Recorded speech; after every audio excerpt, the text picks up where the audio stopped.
What's going on, guys? JSGC here, and we are here for another Manchester City video. Today we are going to be doing the live watch-along of the game between Manchester City and also Everton in the Premier League. But before I do crack on with this video, make sure, like always, if you are enjoying the content, you want to help to support my channel, then do subscribe, press that red button, press the bell, and put your push notifications on. We're aiming now for 21k subscribers. That's what we're aiming for. That's what we're wanting. That's what we are looking for. We're less than 200 subscribers away from that goal. We're actually only, I think, it's 12 now. I think it is 12. Never bored you that intro. I'm glad for that, Mixed. We're now 12 subscribers away from being less than 100 subs away from 21k subscribers. It's my aim to get there by the end of the year, so if you haven't already, then please do subscribe. That would be much appreciated. Also, do not forget as well to go and check out my social media links. They're in the description below and also on the yellow banner if you want to go and follow me on my Twitter and Instagram. My email also in the description below too if you want to hit me up for any sponsorships for any videos or any general business enquiries. Leave a thumbs up as well if you do enjoy this video. We are aiming once more for minimum 100 likes. We're only 78 likes away now from that goal, so any help towards that would be much appreciated. If you haven't already, then please do leave a thumbs up. That would be fantastic. Also, do not forget as well that you can leave your thoughts in the comments below if you're watching this after the live stream has ended. But if you are watching this right now, you can leave your thoughts in the live chat, which is rolling. I can see we've got plenty of interaction on the live chat, which is fantastic. We've got Andy Loves Bacon going in on the chat. Andy, welcome. Thank you very much for tuning in. We've got JSGC regular Adam Quinn as well on the chat as well. Thank you very much for that. Much appreciated. 100 likes most certainly is the goal, and he's going for a 3-1 victory for Manchester City today and going for Phil Foden to bag a goal. We've got another regular King Grealish in on the chat as well. Much appreciated. Thank you very much for that. Let Love Lead going for an 8-0 win for Manchester City today, and also leaving his thoughts about what's going on with Manchester United, which if you want my thoughts, just let me know and I will give you my thoughts. We've got Alex as well in on the chat. Thank you very much for tuning in. Another regular here on the JSGC live watch along, so much appreciated. Welcome, Alex. Andy, I do like your comment there, spending 3 minutes on my hair. I've been spending a couple of minutes just getting my tweet out there, and I'm just trying to sort out my TV because I've not actually got the game on right now, which I need to sort out for you guys, so do bear with me at some point while I do sort that out. We've also got Natalie in on the chat as well. Thank you very much, Natalie, for tuning in. Much appreciated. We've got Vamer as well in on the chat. Welcome, Vamer. John as well, thanks for tuning in. Do hope you are well. We've got Harry in on the chat as well. It is good to be back. Thank you very much. Just got back from holiday, hoping for a win. Cole Palmer getting on the score sheet is what you're hoping for. Hope you had a nice holiday, Harry. Where did you go? Do let me know, and welcome. Thank you very much for tuning in. And we've also got Mixed in on the chat. Hello, Aaron. Thank you for tuning in, and he's here helping me to help moderate the chat. So do remember, going through the rules before we get on with what's going on around the world, and including team selection, which is out for this game. Then, yeah, there we go. Mixed helping to keep things clean, so we're just going to go through the rules, which is keep things clean, no spamming, no harassment, nothing like that. Keep everything nice and friendly, and we'll all have a good time. Alex, do I think it's the whole coaching staff at Manchester United that needs to be changed, or just the manager? I'll give my thoughts on that, okay, very soon. I'll go through the teams first for this game, just to keep you guys up to date with everything that's happening. Then I will give you all of my thoughts with what's going on with Manchester United. I know that is the hot topic that's going on out there. So, just going to head over and have a look at today's teams for this game. So, just going to start with Everton first. They're going to start. I've been told it's unchanged for Everton today from their last game, which was a 0-0 against Tottenham Hotspur, which is interesting. So Everton are lining up today with Jordan Pickford in goal, Seamus Coleman at right back, Lucas Digne at left back. They're going with Godfrey and Keane as their centre-backs. We see former Manchester City man Fabian Delph starting alongside Allen as their two holding central midfielders. Gordon going on the right, Demarai Gray going on the left, Andros Townsend helping to support, probably roaming across the left, right, and through the centre as well. And it's Richarlison starting up top. Dad, yo, thanks for tuning in. I am very well, thank you. How are you? Weymouth going for 3-0 to Manchester City, hoping Grealish, Foden and Bernardo Silva with the goals. On the bench for Everton today, Alex Iwobi, Schenk, Tosin. They've got Onyango, Ellis Sims, Branthwaite, John Joe Kenny, Asmir Begovic, Gabamin, and also Salomon Rondon as well. So there we go. Andy, Laporte was only a 1-game suspension. It's only for serious foul play where you get that 3-game ban.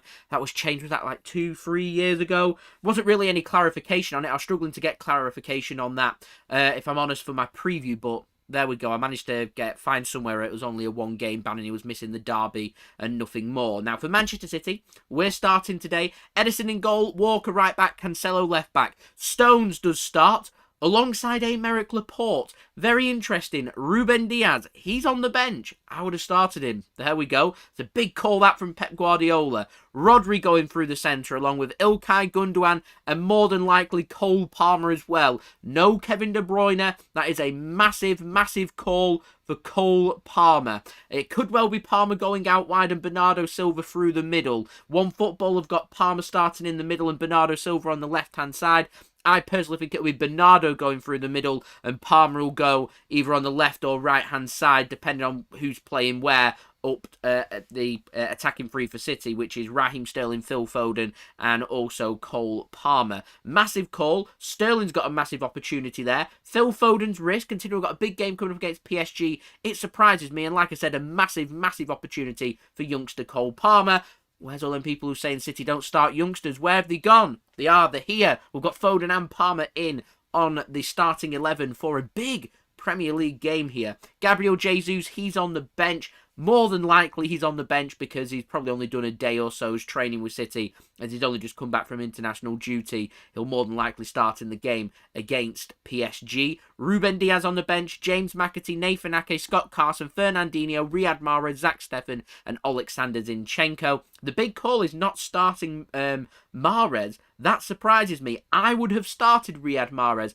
Perhaps he's been saved. Perhaps a point's been making. I would have thought it would have been Palmer out and Mahrez in, which is what I was speaking about in my preview. So it surprises me that Pep Guardiola's gone with that. But I'm hoping that there'll be extra motivation, a point to prove here for Cole Palmer to go and take his opportunity in a big Premier League game against Everton as well. I'm excited. International football's over. City are back. I'm just happy with that, if I'm completely honest with you. As Weymouth says, KDB, he is out for Manchester City. He's expected to miss the PSG game. He's more than likely going to miss the game against West Ham. He, in theory, could be back next week for the game against West Ham, but he'll probably be missing it because he won't have done that much training for Manchester City, and so we won't have him properly back, for a little while. So there we go. They're my thoughts. Harry Millwood going for a 4-1 win for Manchester City today. I'm going for a 2-0 Manchester City win. Andy loves bacon. Pep, he loves rotation. I always say with my betting tips in my preview, don't bet until the teams are out because Pep rotates so much. And like you said, he's a fantasy football nightmare. That's exactly what's happening. Right, I'm just going to get my TV sorted very quickly for you guys so I can watch the game. And then I'll speak about Ole Gunnar Solskjaer, my thoughts on Manchester United and what's happening. And then we'll have the build-up to kick off for this game. And Dad, good to hear that you are all hunky-dory. It's what I do like to hear. So, not too sure why it's not working. I just need to find out where the HDMI thing is. Let me just have a study of my remote. And I think it should be there.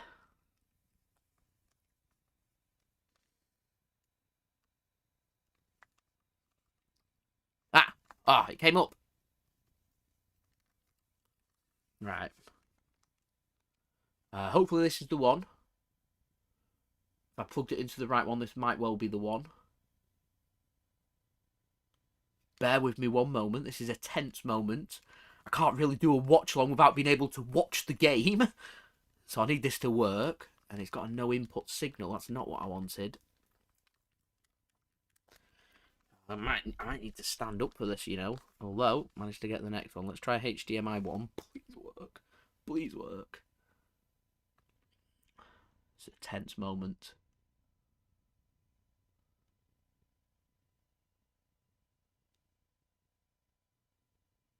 Again, no input signal. Why has it got no input signal? I don't really understand. Don't really understand why that's not working. Should be working on one or the other. Bear with me one moment. Let me go and check.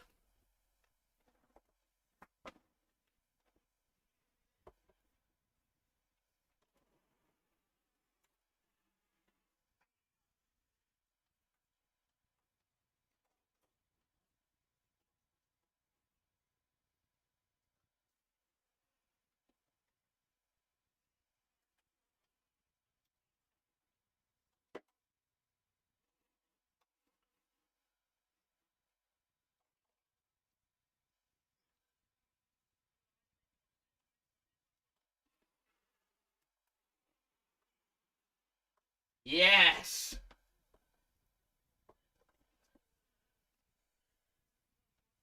We've made it work! Done! We've made it work. That was tense. We're all sorted. We're all sorted. It is on Sky Sports if you're wanting to watch this. Alok, thanks for tuning in. Much appreciated. Much appreciated. Yeah, I'm very well, thank you. How are you? Do let me know how you are. Don't know why the F1's on. We don't want that on. Oh, I like that one, John. Radio Manchester. Imposter Regal chair here, Dad. Indeed. Indeed. This chair is pretty comfy. I'll be having a new chair within the next couple of months, so stay tuned for that. For everyone to look forward to. Alok tuning in from Nepal. Do let me know where you're all tuning in from. That would be much appreciated. Right. We've still got a good, 12 and a half minutes or so to go until we have kickoff for this game. Excuse me.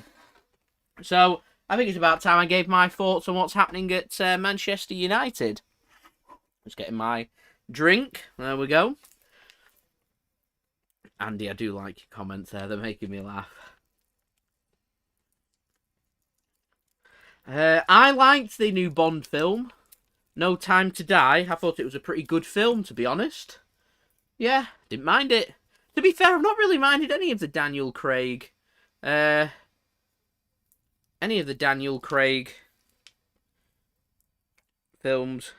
with James Bond. There we go.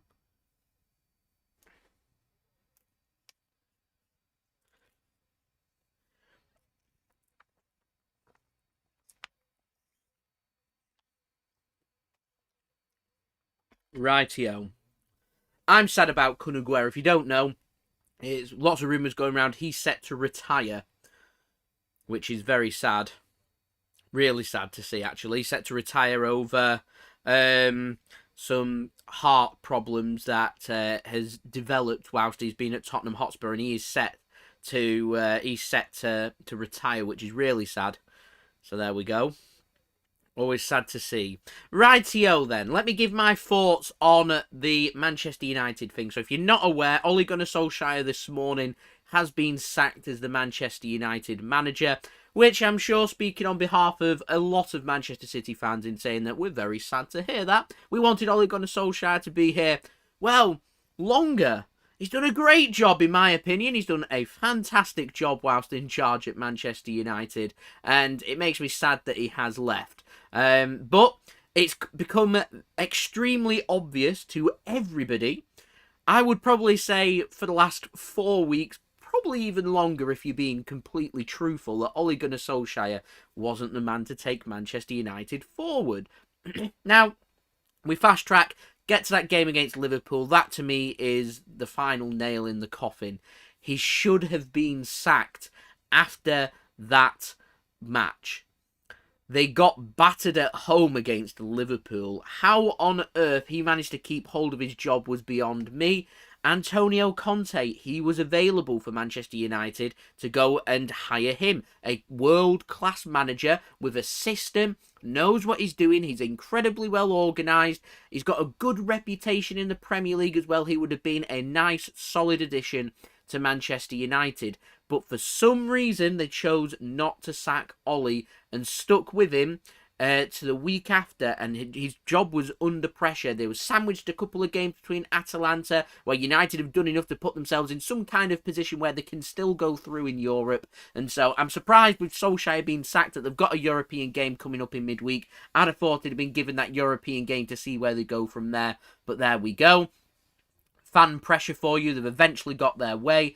And then the match came against Tottenham Hotspur, and United got a really good victory away from home, a much-needed victory for Ole, a much-needed win for Manchester United, and because of that, Tottenham decided it was their final nail in the coffin for Nuno Espirito Santo, and he was sacked, and they brought Antonio Conte in. Now, Antonio Conte was wanted by Manchester United. There was no secret about that, and then it just ended. Went to Tottenham Hotspur, and the whole situation was done. So they kept hold of Ole. They go into, just before the international break, a game against us, another local derby, and it was back-to-back defeats at home for Manchester United against their two biggest domestic rivals, Liverpool and Manchester City. And to me, both times, both teams showed their quality and showed just how far better, how superior both of these teams were to Manchester United. Why on earth, with a 2-week break, did Manchester United decide if we're going to get rid of Ole Gunnar Solskjaer? Was that not done after the defeat against Manchester City? It would have given United 2 weeks to get things sorted, because not every single player will be on international duty, so they could either have brought somebody else in or put someone on interim charge. They've gone with, is it Darren Fletcher and Michael Carrick that's in charge at Manchester United right now? Well, if they were going to go down that route, they could have had 2 weeks under their belt in getting everything prepared.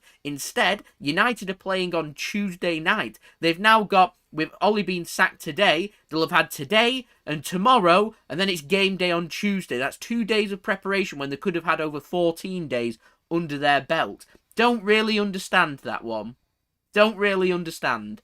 And then it comes up with a game against Watford. United aren't very good. They get beat by, in my opinion, the better team yesterday in Watford, in showing just how good United are, which is not very good. And then they decide, let's get rid of Ole Gunnar Solskjaer. Away he goes, and now they're in a situation where they've got to now either stick with Michael Carrick or get somebody else in on interim charge. I have no idea who that would be, by the way. Who would want to take charge of Manchester United right now, knowing full well that you're probably not going to be in charge at the end of the season, because there's other people that, quite frankly, will want that job at the end of the season and just don't want it right now. So, what situation, where did they go? What did they do? Don't really understand United's way of thinking. And what I think here, what's happened in the boardroom, is this is Manchester United acting upon fan pressure. The fans didn't want Ole there. They want change. And rather than making changes in the boardroom, which quite frankly is where a lot of the problems start from, it gets cast upon a manager. And I think Man United will find out very quickly how Ole Gunnar Solskjaer wasn't just the problem at Manchester United. There were other glaring problems for them that I'm sure that the interim manager will find out about, and that a permanent manager will find out about as well. And because of that, United are so far behind where they need to be.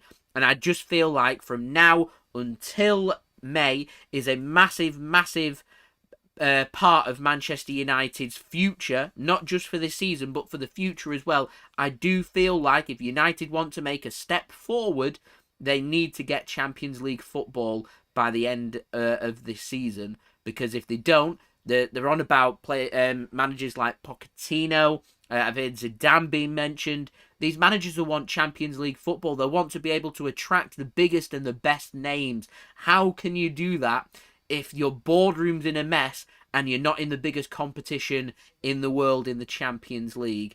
And it just makes things so difficult for United that I just think it's so important that they do make the Champions League. And I'd have thought they'd have gone with someone more experienced, or if not, just stick with Ole Gunnar Solskjaer, because you rightfully have a reason to sack him by the end of the season. As it is, United still have a very big fighting chance of making that Champions League position. But the biggest problem United have got, and what Solskjaer had, is that he's lost the dressing room. He's lost the dressing room. And because of that, life becomes very difficult. So he's lost his job, which I'm sad about. I'd like for him to have kept his job. I thought he was doing a grand job of putting Manchester United in 7th place and 6 points behind West Ham in 4th, which is what I like to see. But there we go. Don't really know who United go for and what they do next. It's a very difficult job. Obviously, everyone always talks about transfers and money. They need to go out there and they need to sign better players. The players that they've brought in just haven't, when they've spent big on the wrong players. Fred, just nowhere near where they need to be. Nowhere near. You've got McTominay, again, another person that's just not the quality that Manchester United would be looking for. And it's just needs addressing by Manchester United. They need to go out there and make sure they bring a manager in who's got a philosophy where they can go out there and got players that can execute this philosophy. And I think this way may well be where the next problem arises for Manchester United. Certainly very interesting, and speaking from a City point of view, extremely upsetting that he has lost his job. So they're my thoughts on Manchester United. I don't really have anything else left to address. If you want to leave your thoughts in the live chat, I'm sure we'll be able to have some interaction about that. In the meantime, we are ready and set here nearly for kickoff at the Etihad Stadium. Everton are making their way out of the tunnel now for this local Northwest derby between Everton and Manchester City. It's the blue side of Manchester taking on the blue side of Merseyside. Manchester City making some changes, interesting changes, to do with the international break, I'm sure, to do with players maybe feeling a bit tired and not having any break during the international break, or players with points to prove, or quite frankly just being rested to make sure they're fit for PSG. Certainly an interesting selection from Pep Guardiola, and I think in particular starting Cole Palmer for this game is probably one of the biggest and most interesting calls in this game. So interesting to see just how he does. And Phil Foden passing a late fitness test, coming in for Manchester City. For Everton, unchanged, wanting to end their little barren run of no wins in 5 Premier League games, I think, or 5 games in all competitions, actually, I think it is. And Everton got off to a scintillating start to the season, have just kind of dropped off a little bit. And I have a feeling here that Rafa Benitez is going to set Everton up to be really difficult to beat here. So I'm anticipating this game to be very tight, to be very narrow. I'm hoping it won't take City long to get going, and we can find goals. And for a goal in the first 10, 15, 20 minutes would be ideal here for Manchester City. And if we can do that, we can then open up the floodgates, open up the space, and be able to move on from there is what I would be looking for if I was managing Manchester City, and that's what I'd be telling the players. But as Weimar says there, no Jack Grealish, he's out injured. There's no Kevin De Bruyne, he's got COVID. Diaz is on the bench. Jesus and Mahrez are on the bench. So some big games here. Cole Palmer I'm looking towards. Raheem Sterling as well. They've got points to prove. I'm going for a 2-0 win for Manchester City for this game. Do let me know your score prediction, though, in the live chat, as we've now got nearly 40 people now tuning in. So hello and welcome, and thank you, everybody, for tuning in. If you are enjoying the content, please do leave a thumbs up. We're now up to 28 likes, only 72 likes to go until we hit my target of 100 likes, which is a minimum target for this live stream. So any help towards that would be much appreciated. Subscribe as well if you're new around here. Press that red button, press the bell, and put your push notifications on. Aiming for 21k subscribers. I'm hoping during this live stream we could hit 20,900 subscribers. That would be fantastic. We're only 12 subscribers away from that goal, so any help towards that would be much appreciated. Also, don't forget social media links in the description below and on the yellow banner too if you want to go and follow me on my Twitter and Instagram.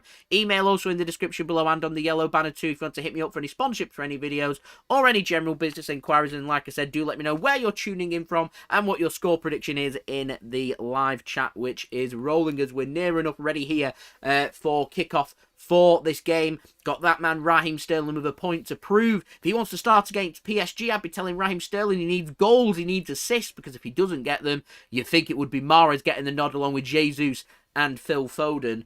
Palmer's going to have a point to prove as well. See how he does. And I'm looking forward to seeing former Manchester City man Fabian Delph going up against us as well. And starting with him and Alan, I fancy that this is going to be quite a few tasty challenges. I sent some yellow cards. My betting tip, and I'm sticking with that from my preview yesterday, is for there to be over 5 yellow cards for this game. So we're ready and set for kickoff. City attacking from left to right. Everton attacking from right to left. Manchester City playing in their all blue kits of blue shirts, blue shorts and blue socks. Everton playing in all black with an orange cross across their shirt. With a black shirt, orange cross on their shirts, black shorts, black socks. As we do have kickoff here at the Etihad Stadium between Manchester City and Everton.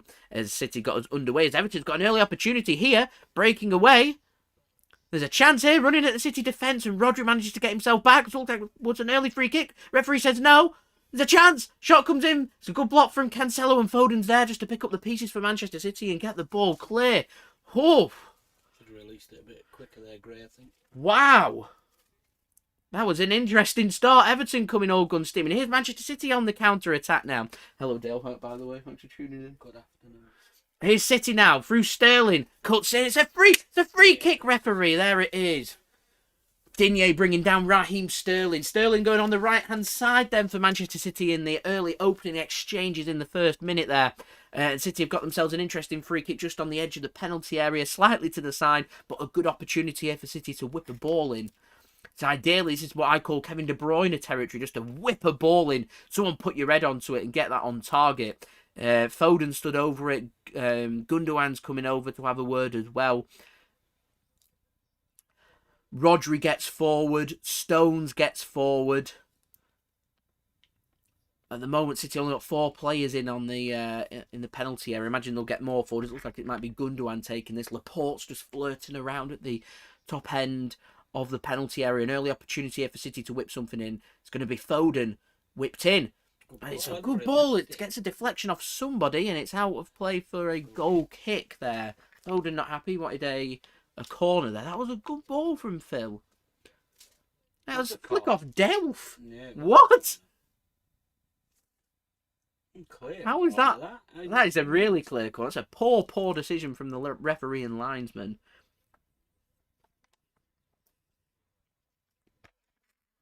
English officiating. Long ball comes forward towards Richarlison. Won by Stones in the air. Loose ball comes back to Everton, and here's Pickford. To Allen. Goes back to Pickford. An early press from Bernardo. Pickford's forced long. It's a poor ball by Pickford, and Foden gets his foot onto it. Finds Cancelo, and City find the space. That's good work from City. Really good work. Here's Super John Stones with the ball.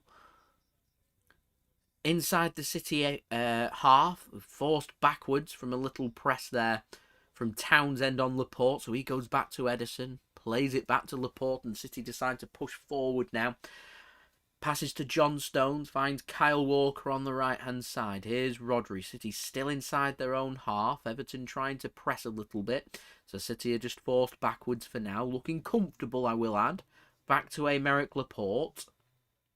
Here is Joao Cancelo for Manchester City.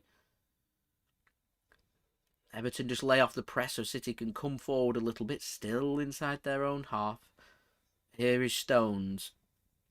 Him and Laporte just passing to each other at the moment. Give the ball to Cancelo. Here's Foden now inside the Everton half. Here's John Stones coming forward for Manchester City then. Everton with all their players inside their own half. City just looking for a break in and around it. They've got what? When Richarlison's dropping deeper, they've got 1, 2, 3, 4, 5, 6 players dropping into the middle. And that's what City's got to work their way around. And Everton are going to come forward at a frantic pace. This reminds me a lot, you know, of that Crystal Palace game. Players that are going to drop deeper. Players that are going to cause City problems. So I think the initial press is what could be key here for City. And, of course, not conceding early. And getting that opening goal could be crucial to deciding who goes on to win this game. Here is Jordan Pickford with a scuffed clearance straight out of play for a throw-in to Manchester City just on the edge of the Everton penalty area. Jordan Pickford playing for England looks like a decent player, but when playing for Everton and he's pressed and put under pressure, doesn't look like he's the answer to me. Here's Kyle Walker then. Gets a ball forward towards Sterling. Header won by Digne. How Bernardo Silva managed to get control of that ball is beggars belief, but he did. Here is Sterling. Look to take on Digne. It's a tackle and out of play for a throw into City. Inside the opening exchanges of the first 5 minutes, it's Manchester City 0, Everton 0. John Stones then to Aymeric Laporte. Stones once more. Not really got anywhere to go, and that's a poor bit of control from Walker, and it goes out of play, harmlessly out for a throw-in to Everton. My score prediction for this game, I'm going for 2-0 to Manchester City. What are your score predictions? Let me know in the chat.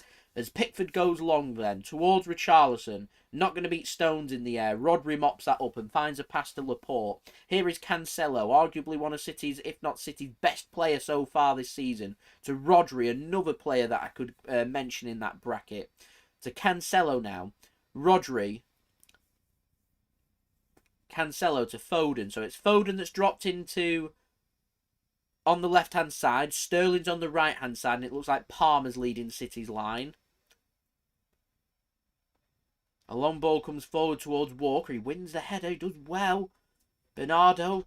Can he get across? No. Walker drilled the ball across. It's not fully controlled, and Cancelo can have a shot. Oh, it drops. Oh, it dropped so nicely. There were two City players lining up, and there was just a little bit too much pace on that ball from Cancelo, and City couldn't pop that into the back of the net. It was a ball in from Walker. Half cleared.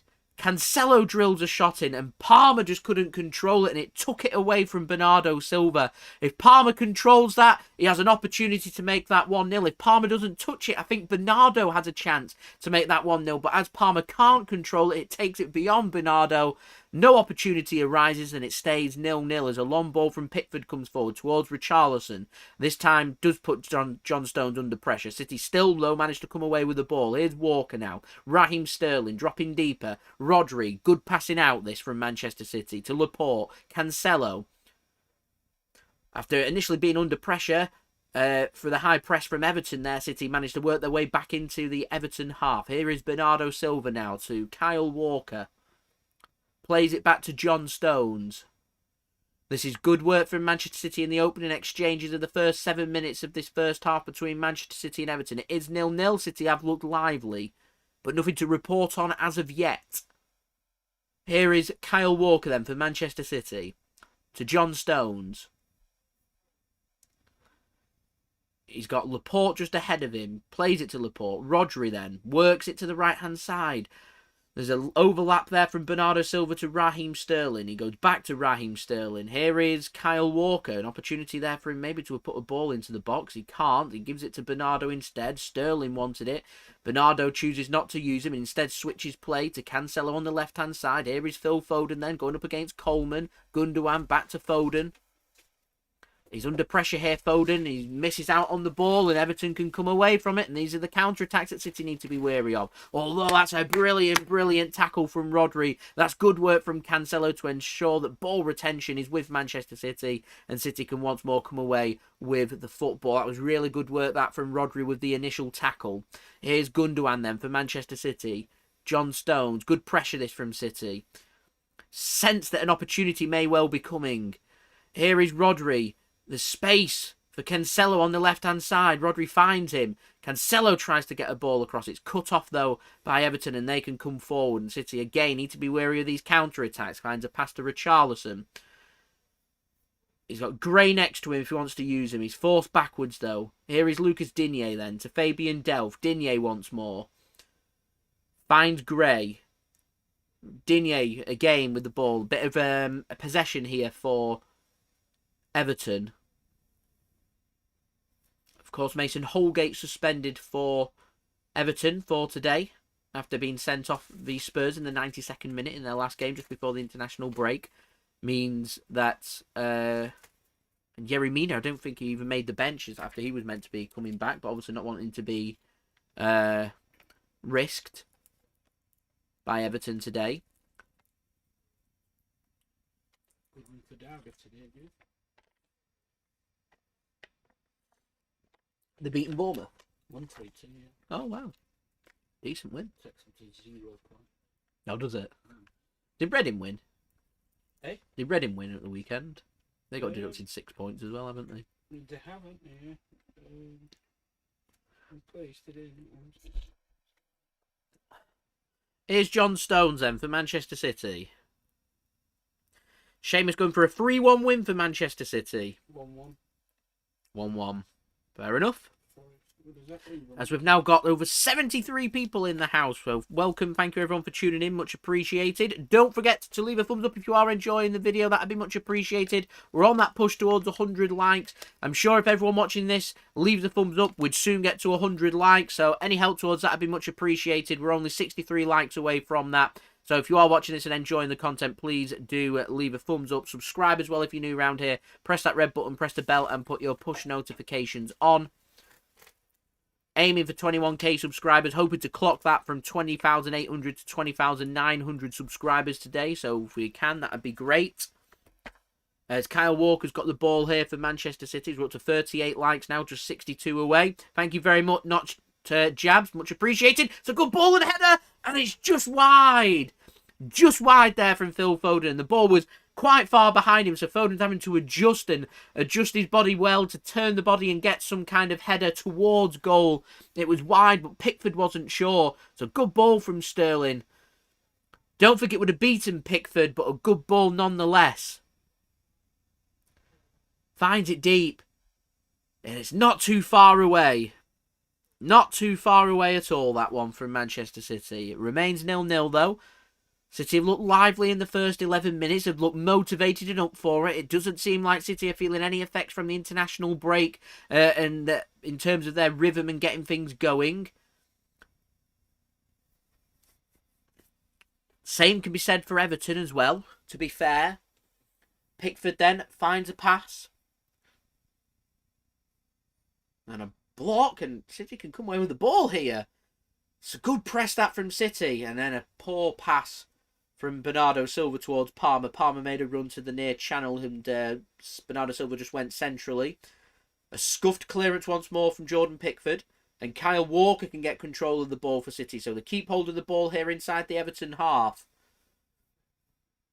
Couple of errors from Everton, and a chance here for City to do something. Here is Cancelo then for City. To Phil Foden. Gundogan, back to Foden. Here's Rodri. Walker now with the ball. Sterling. He's got nowhere to go. Have a run. Good tackle that from Delph, and Rodri mops that up well. Really well for City to ensure that we keep hold of the ball. Here's Laporte for City then. Inside the Everton half to Cancelo on the left-hand side. Gundogan. Back to Cancelo. Chips a ball towards Palmer. Wins the header. Everton nearly come away with it. City managed to somehow get hold of the ball, and Bernardo gets a pass into Sterling. He can't control it. Delph can find a pass to Pickford, and Everton can clear their lines. Playing dangerously here. Richarlison, I'm sure, will want a free kick for grabbing. Nothing given from the referee, and Bernardo does well to keep hold of the ball and keep it in play. Here is Stones then for Manchester City. Keep it going. This is good stuff. Good stuff this from Manchester City. Here is Walker. Most of the ball for the 13 minutes so far have been Manchester City without having an effort on goal to test Pickford. That's what I'd be looking for. And being clinical in front of goal, always crucial when it comes to Premier League games. Here is Bernardo Silva to John Stones. Cancelo now. Phil Foden with the ball on the left-hand side. Having a run at Coleman. Has to twist and turn back inside. Cancelo now to Rodri. Gets a pass into John Stones. Stones into Gundogan. That's a good pass, and it nearly threaded through. Nearly threaded through for Cole Palmer, but Everton can come away with the ball here. Rodri putting Everton under pressure, but they keep hold of the ball. I think it was Townsend there. Did well. Gets it to Gray. Up against Walker. Gray. He wants it on his right foot. Greedy. It was greedy, that, from Everton, but they've got hold of the ball inside the City penalty area. Not really got anywhere to go. So Delph takes the ball. Here's Lucas Digne now. Gray wants more. Into Delph. Digne had made a nice run then, not used. And Everton getting hold of a bit of possession. They go all the way back to Jordan Pickford and Gray. Oh, that's not good. Gray's gone down, unchallenged off the ball. Holding, I'm not too sure what's wrong with him. Everton choose not to put the ball out. So if City do get hold of the ball, I wouldn't put the ball out. No, I wouldn't put the ball out if I were Everton in this position anyway.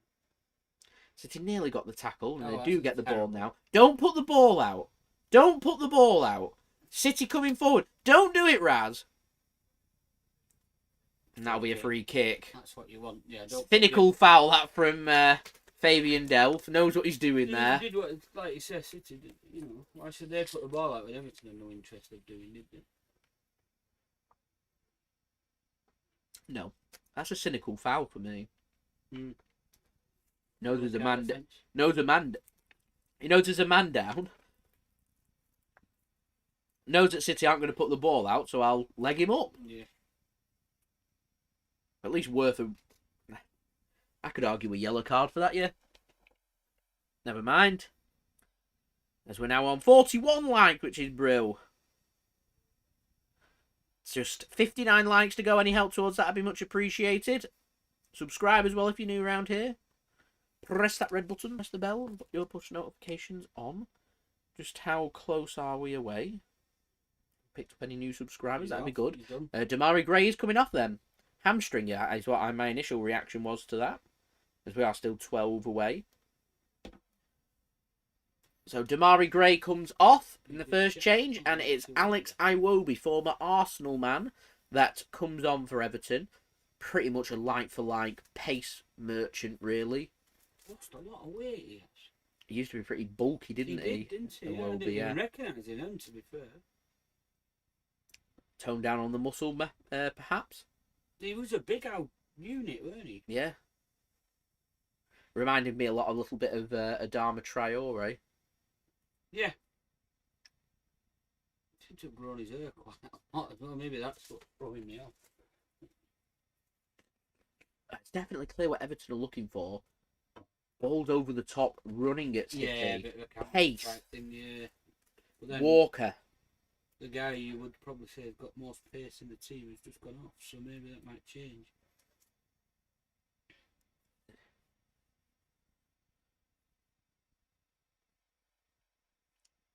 Cancelo then.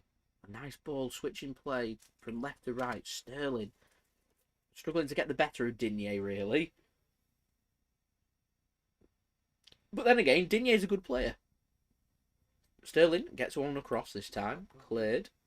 Walker picks that up now. Now, I don't get why Walker didn't knock that ball on. Fancy a run against Iwobi and then just put a first-time ball in. Obviously didn't back himself. He had half a yard on him to start with, and Walker's one of the quickest players in the league. There we go. Here is Foden then for City. He's not really got anywhere to go, and he's got no help. A heavy touch, though, from Everton means that City can get the ball back, though. Here is John Stones. So Everton nearly survived. Well, they survived through the first phase of the game.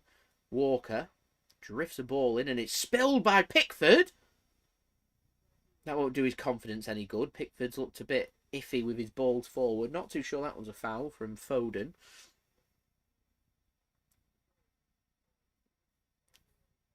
And Foden's down now. They said it was a risk starting Foden with no Jack Grealish.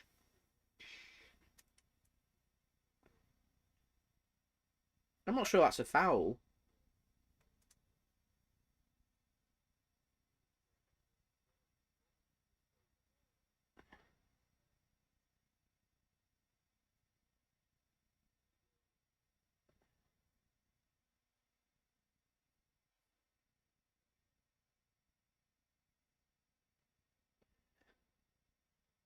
Foden's gone back down again. Feeling some discomfort somewhere.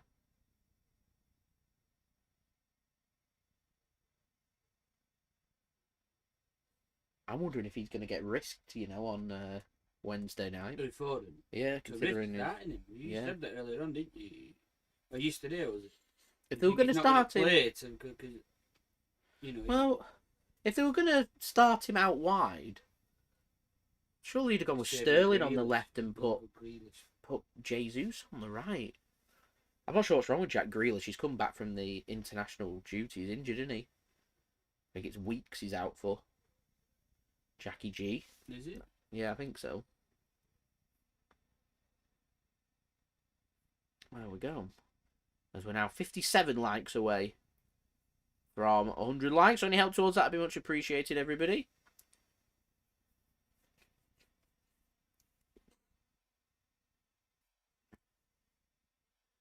So here is Jordan Pickford then with the free kick for Everton.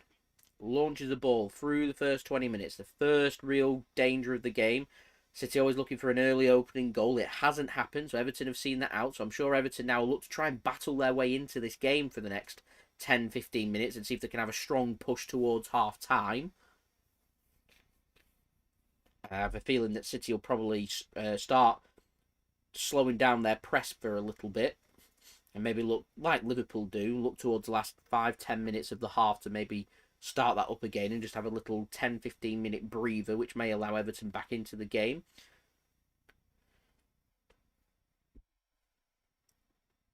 So ideally speaking, now's a pretty good time for a first goal for City.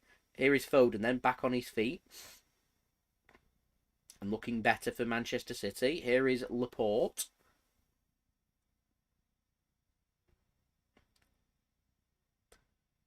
Cancelo now. I mean, Pep might change it. He might put Jesus. That's a miscontrol from Stones, but Walker's going to keep it in. He might put Jesus on at half-time and just give 45 minutes for Jesus, who's only had a day or two's worth of training, and give 45 minutes to Foden just to test, see how good he is. And if he comes out unscathed, that's a great bit of control. It's a great ball and great control, that.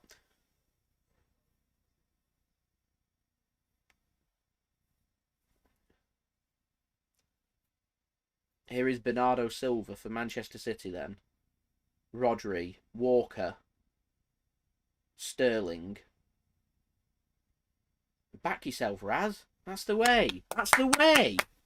Back yourself. Corner Manchester City.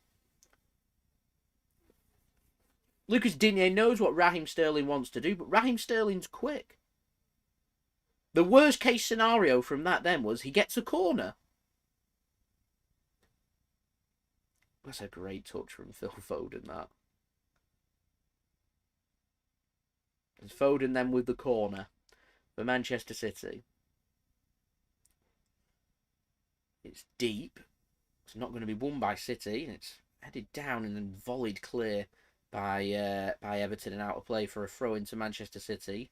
Was Michael Keane with the clearance. Partnering with Ben Godfrey today.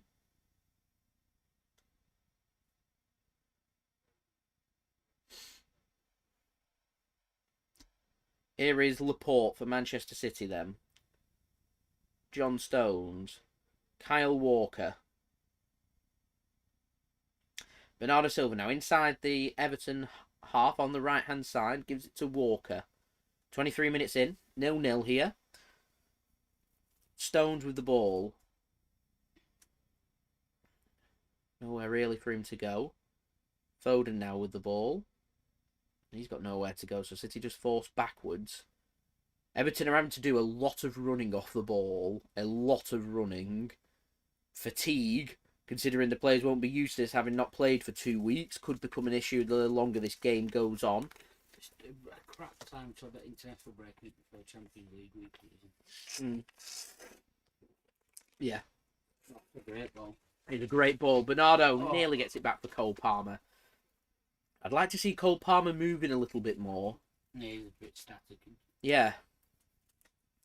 Make that run towards the near post. He waited for that ball there.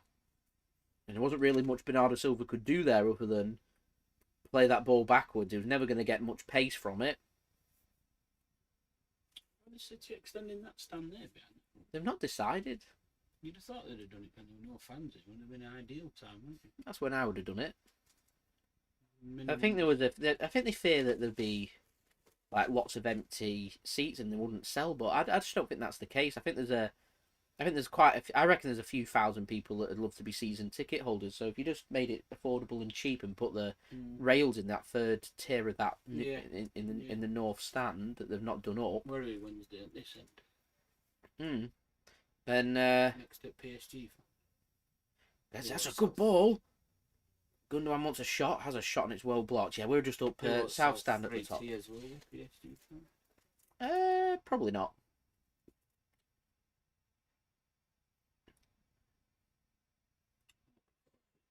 Yeah, me too. What we're doing, driving a trammy.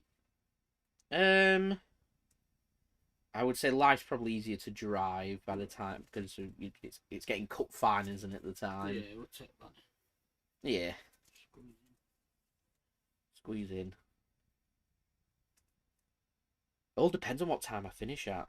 I'll try and get an early finish. I told him I'm going to finish early. But we're going to leave about 3, so we're on for around about 5 o'clock-ish. Oh, went right through him there. That should have been a free kick. It's out for a corner. On the way home. Yeah. Grab a subway or something. I can get. To be fair, I can pick the subway up at dinner, and then just warm it up before I leave work, and just eat it on the way home. I should really have booked. Chips while we're out. I'll just get some chips. I should have just booked half a day off, shouldn't I, really? Made life easier for myself, but I didn't want to waste half a day in case I need half a day. So Aaron's on half a day. Said he's going into Manchester beforehand, then he'll work his way here. Oh, did you get? He's getting. What is he getting a train now? No, I think he's driving. Oh right. Oh, he's going to get some stuff. Like. Yeah. Yeah, he finishes at 10:30. He told me.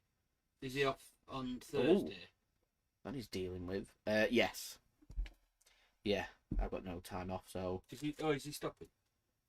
He's going to run out of room soon in his bedroom, isn't he? Have you told him? It might be the last time that it'd be needed, actually. Depending on moving day. Yeah. Depending. Well, you won't need it anyway, will you? Because obviously 3 weeks we're away, so our bench. Yeah. So you won't need it. You know, you just stay January, you won't need it anyway. No. I don't think we'll need it in December. You got no games planned or anything? We're just going to London, but are we going?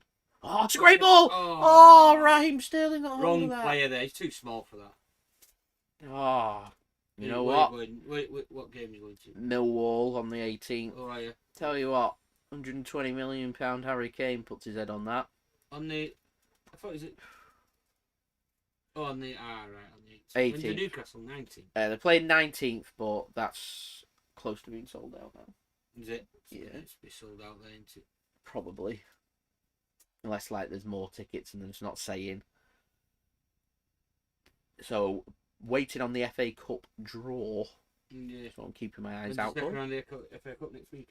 I don't think so. I think it's the weekend after. Weekend in December. Yeah, but the weekend after. Yeah.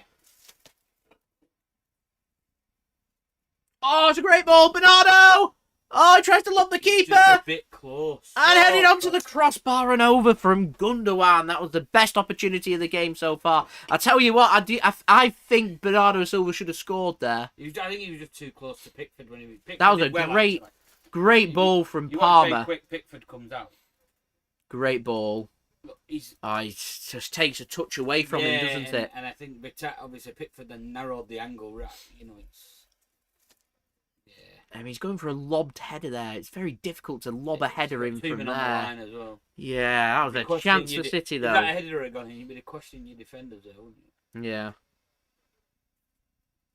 Aaron says he wants his manager out. No. Wants him gone.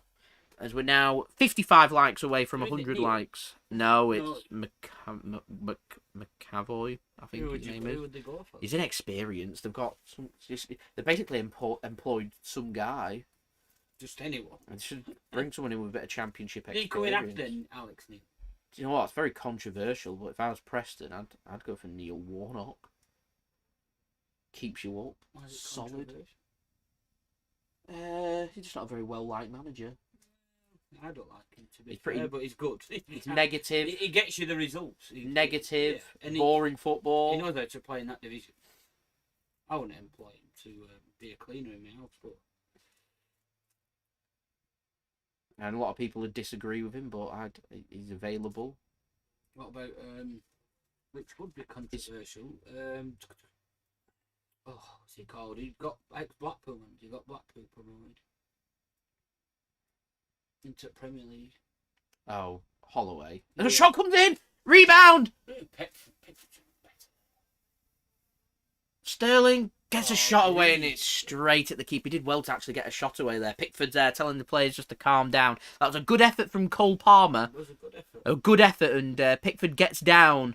And the problem Pickford has there is he palms it right into the danger zone. And he gets too strong of a hand and pushes it away. That Sterling was allowed another Poor opportunity. decision by Sterling. Yes. And the opportunity went, didn't it? Yeah. Here's Richarlison keeping things lively. Townsend goes down. I thought that was a free kick. Referee says no, that's a nasty challenge. That's going to be a yellow card for Richarlison. And it is a yellow card for Richarlison.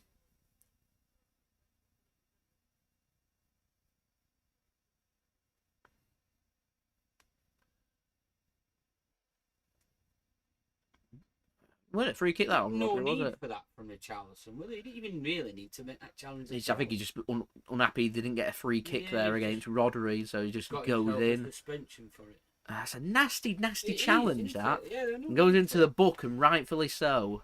31 minutes in then, 0-0. City have had the better opportunities, but they haven't gone away yet. Pickford's been a match for them. This is just one of them, I think, that if City can just keep things going, the goal's there for them.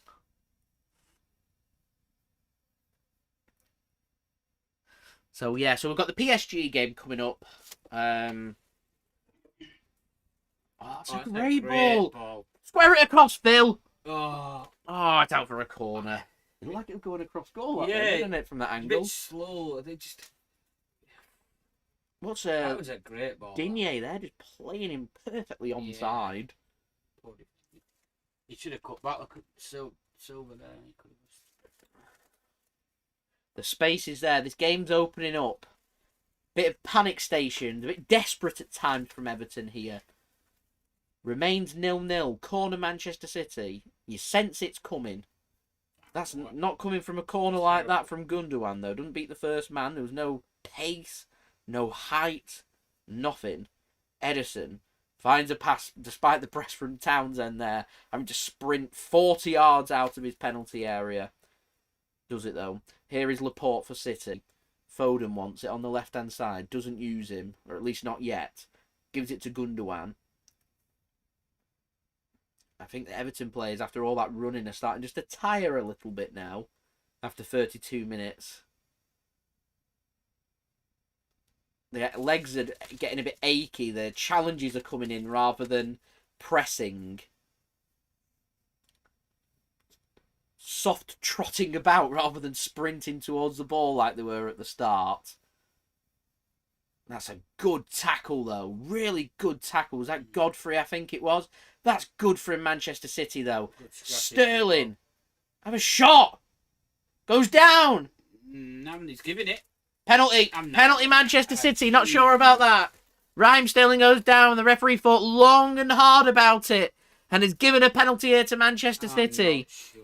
Lots of hugging to Raheem Sterling. The Everton players surround the referee. It was good work in the build-up. The next question is it in the inside of the penalty area or the outside? Does he make contact is the next question. He's inside, I think. Needs a better angle than the two angles that just showed us. It does. Needs to be behind the players, really, doesn't it? Yeah, to see. If it's very soft. Yeah. I actually think Raheem Sterling should have pulled the trigger. VAR are having a look at it. I think the first thing they're looking at, this is a better angle that they've got.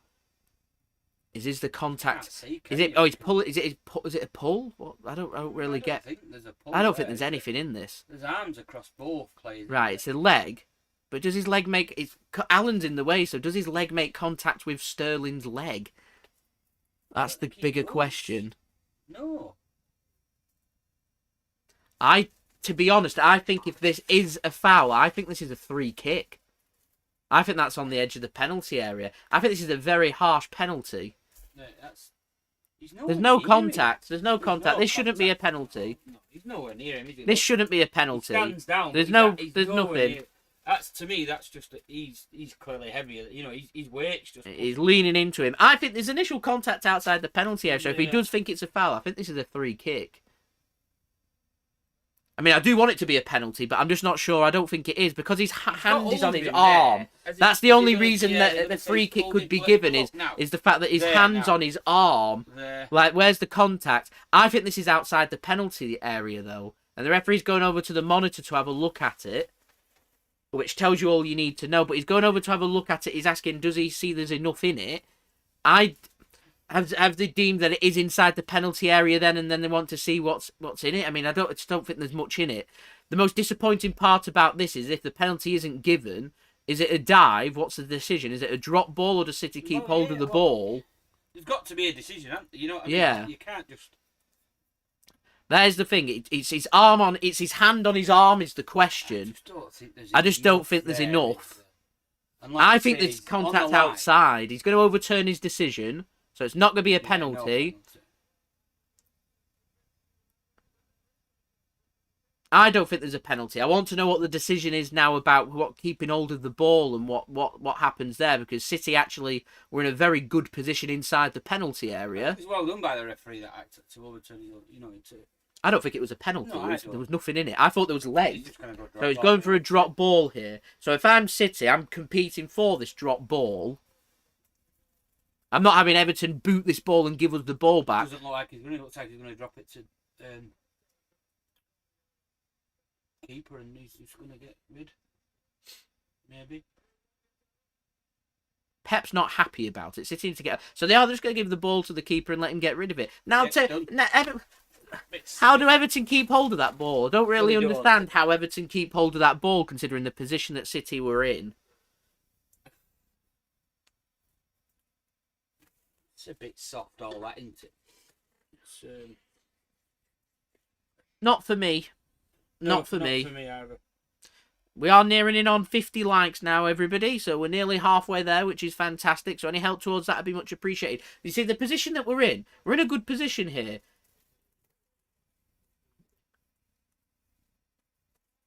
That, to me, should have been a drop ball.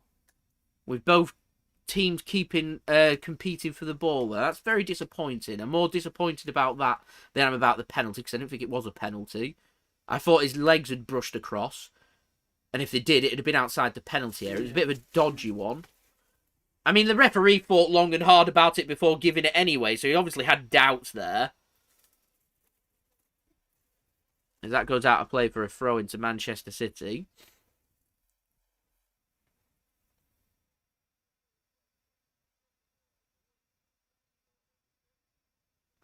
Aaron says, Warnock not the answer.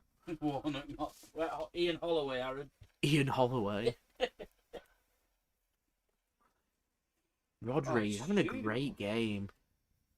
His tackling's brilliant. Walker, get a ball in. Oh, what is that? What is that? That's behind him. Get a challenge in. Right, 38 minutes in. This is the point where Liverpool just found their goal yesterday against Arsenal, and then it was one-way traffic from there. This game's been one-way traffic, but the last thing we want is just Everton just to sneak something. And you always feel with City, there's always an opportunity to sneak something and make something happen. It's a great ball from Foden to Palmer. Fancy taking his man on, and City will get a throw, and that's better from Palmer there, backing himself to take him on. I want to see more of that. So here's Rodri then, with the ball for Manchester City. Cancelo. Foden. Chips a ball into Cole Palmer. Corner should be for Manchester City and is. It's literally just been all Manchester City in this half. It's been a pretty good game, this, to be fair. Been a good game. definitely been a defence against attack, showing a good defence against a good attack. Foden's ball looks like it's drifted out of play, surely. Yeah, and out of play for a goal kick. At the minute, he's still, well, it's just become Stockport County against Bolton in the FA Cup the other night. It was a brilliant game. Well, absolutely. I just caught the ending bit when it was 3-2. It was an 8 o'clock kickoff, so I turned it on at 8 o'clock. Bolton were already 2-0 up. Oh. And then it was 2-1. And then just a calamity at the back made it 3-1 to Bolton. But it was just, like you say, it ended up 5-3. A great game of football. What was it? From what I was watching, it just reminded me of two attacking teams that have no idea how to defend. Yeah, because, I mean, Bolton are 3-1 up. Let's put it into perspective. Stockport scored 2 on goals out of them 3. Yeah. You know, so that just goes to show about the defending. And, yeah. I mean, Stockport's got Challoner, Dave Challoner in charge, former Fylde manager. He just got out of that division, and into the Football League and left. Got a bit of money, Stockport, haven't they now? Yeah, they got good backers. They're a good side, and they got a good crowd as well, mate. They should be a Football League team, really. It should be their aim in the next 18 months. Where they are, you know, they're obviously the same as the rest of the North West clubs, but they've always been in the higher attendance side of them lower league North West clubs. You know, it was a sellout the other night, 10,500.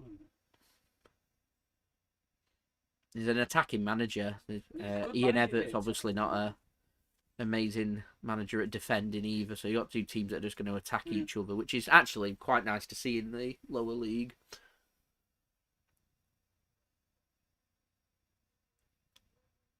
Makes it more entertaining. I do think that there's no reason in the lower league why you can't attack and be expressing. No, you can win every game 4-3.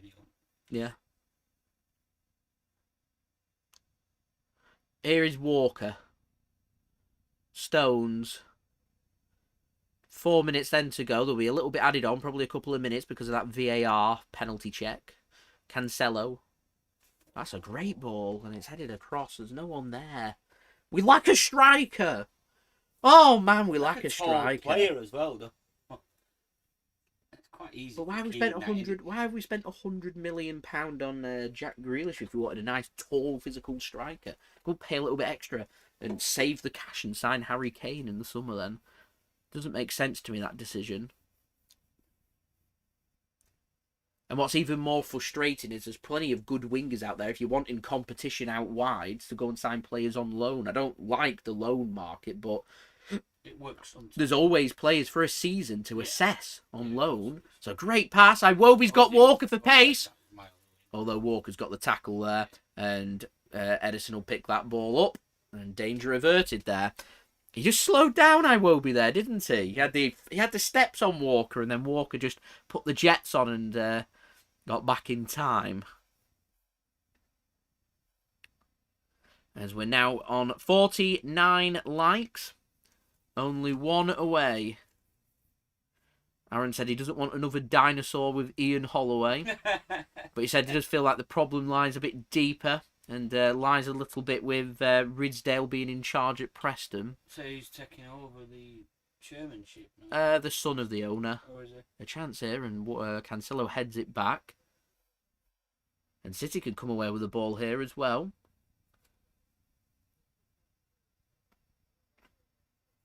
Aaron says it's not an easy division to get out of. The National League. No, it's not. Notts County, Wrexham, Chesterfield can match Stockport for them attendances. Yeah. Said there's only 2 promotion positions available. Hey, Notts County got 13,000 last week. Did they? I do like the National League, you know. That's a great ball! Yes! It's Raheem Sterling with the goal for Manchester City in the 43rd minute. He needs that, Raheem Sterling. He does need that. And do you know what? He's not looked bad in this game. He hasn't looked bad at all, to be fair. Involved in getting the penalty. What a ball that was. I won't get too excited. I'll just wait to see that he is onside. That was a ridiculous ball. I've got a feeling... Is it Cancelo? Possibly. Oh, it's Mr. Assist. Is he on? Oh, he's well on. Oh, he's well onside. 1-0 Manchester City. Joao Cancelo outside of his foot. What a ball that is. That is one of the assists of the season. What a finish. What a ball. What a goal. City lead, deservedly lead. Let's go. That is an absolutely outstanding ball. That is a cracking ball. And it's a good finish from Sterling as well. What a finish. Pep knows what that means there. Right before half-time, just when you want to score, it's always a good time to score. Changes that team talk that Rafa Benitez was set to go in with.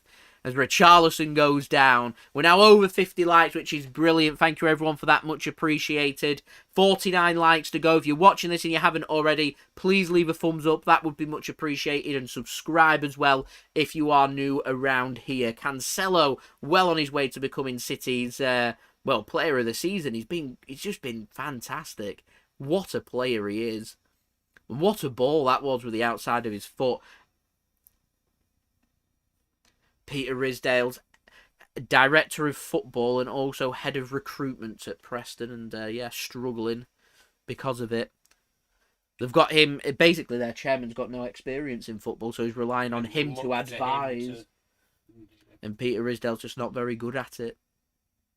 I think the fans should be a bit stronger about it, though, if you feel that passionate about it. Boycott the club, have organised protests and everything. The problem is Preston don't really have that passion behind them, particularly at home. They have a lot of people that just accept that they're a championship club and they're happy to finish 21st at the end of the season as long as they have another season of championship football. But there's another growing set of fans that are getting frustrated, that they want to challenge and be more ambitious. This would be a good time for City to get a second and double their lead and get that killer second goal in added on time. 3 minutes have been added on. We're through the first minute. Foden gets a ball across and not been read, and that'll go out of play for a goal kick to Everton. Quite a nice chap, Peter. He's built a tennis court in his behind. Many moons ago. Is he? Yeah. He's just not very good for a football club. No, he's not scared of putting kettle on. That's the issue. It's a great ball, that, isn't it? Yeah. Only way to do it, get nastier. Boycott, that's what I said. Get boycotts announced. Set up official boycotts of games. But I don't think Peter Ridsdale helps himself by not employing a new manager and things. You know what I mean? If you acted upon it and said, actually, things aren't that great, and we made a mistake with the appointment. Who you would go for? I mean, they lost at home against Cardiff, and Cardiff haven't been amazing. No. It's a good ball from Everton then. Last minute of the half, he goes down. That'll be a free kick and a last opportunity here for Everton. An Everton team that's done absolutely nothing all game have one opportunity here right at the end. That's it. No, what? He's booked in there because of what Townsend's just done. Townsend bangs. He bangs the floor and then moans about it. Watch. Not happy. Oh, it's not showing it. He's just. I don't complaining. The referees seem to have gone right. All right. What's the difference between that challenge and legging him up out just outside the penalty area and the one that Fabian Delph did further up the field to stop a counter attack with Everton having a man down and down to 10 men? It's an attacking situation. Is that what? But to me, you're booked for the challenge, not the situation. I don't actually have much of a problem that he's booked him. I have a problem that he's not booked Delph before for the same challenge to stop an attacking threat because they're down to 10 men. And like I said, then 3 minutes are up here. I'd like the referee to blow the whistle now. That'd be good. Townsend stood over this. Ball comes in, and it's straight into the hands of Ederson, and that will probably be that. First attempt on target, that for Everton. They just shot a ball right across, hoping someone will get their head onto it. And the half-time whistle does go. So there we go, ladies and gentlemen. It is 1-0 Manchester City. City lead here at half-time. To me, no more than what Manchester City deserve. Being the better team, they've looked better. We didn't get the penalty. Sterling's looked lively, and Joao Cancelo is Joao Cancelo. Been brilliant. Absolutely brilliant. So there we go. All sorted. So what we'll do, we'll go through the analysis for the halftime report. We'll have a look at the stats, how things are measuring up. We'll go through some of the... no, thank you. We'll have a look at some of the scores from around the grounds, from around Europe. We've got some halftime entertainment as well. And we'll just have a really nice, friendly discussion. But before I do crack on with all that's happening with our halftime entertainment for today, don't forget, like always, if you are enjoying the content and you are watching this, please leave a thumbs up. We're aiming for 100 likes. We're over halfway. We're at half-time now. We're only 46 likes away from 100 likes, so any help towards that would be much appreciated. If you're watching this and you haven't already, please leave a thumbs up. That would be fantastic. Subscribe to my channel as well if you are new around here. Press that red button, press the bell, and put your push notifications on. We're now only 10 subscribers away from that live subscriber count, ticking over to 20,900 subscribers. If we could do that during this live stream, that would be exceptional. So any help towards that would be much appreciated. Also, don't forget social media links. They're in the description below and on the yellow banner too if you want to go and follow me on my Twitter and Instagram. My email also in the description below too if you want to hit me up for any sponsorships for any videos or any general business enquiries. And do leave your thoughts in the live chat right now with your thoughts of that first half performance from Manchester City, with Manchester City dominating the play so far. So let's crack on first with the stats for this game so far. City having 79% possession. Everton just under 21% possession there in that first half. It's incredible. The ball has been dominated by Manchester City. City, 62% of their duels won.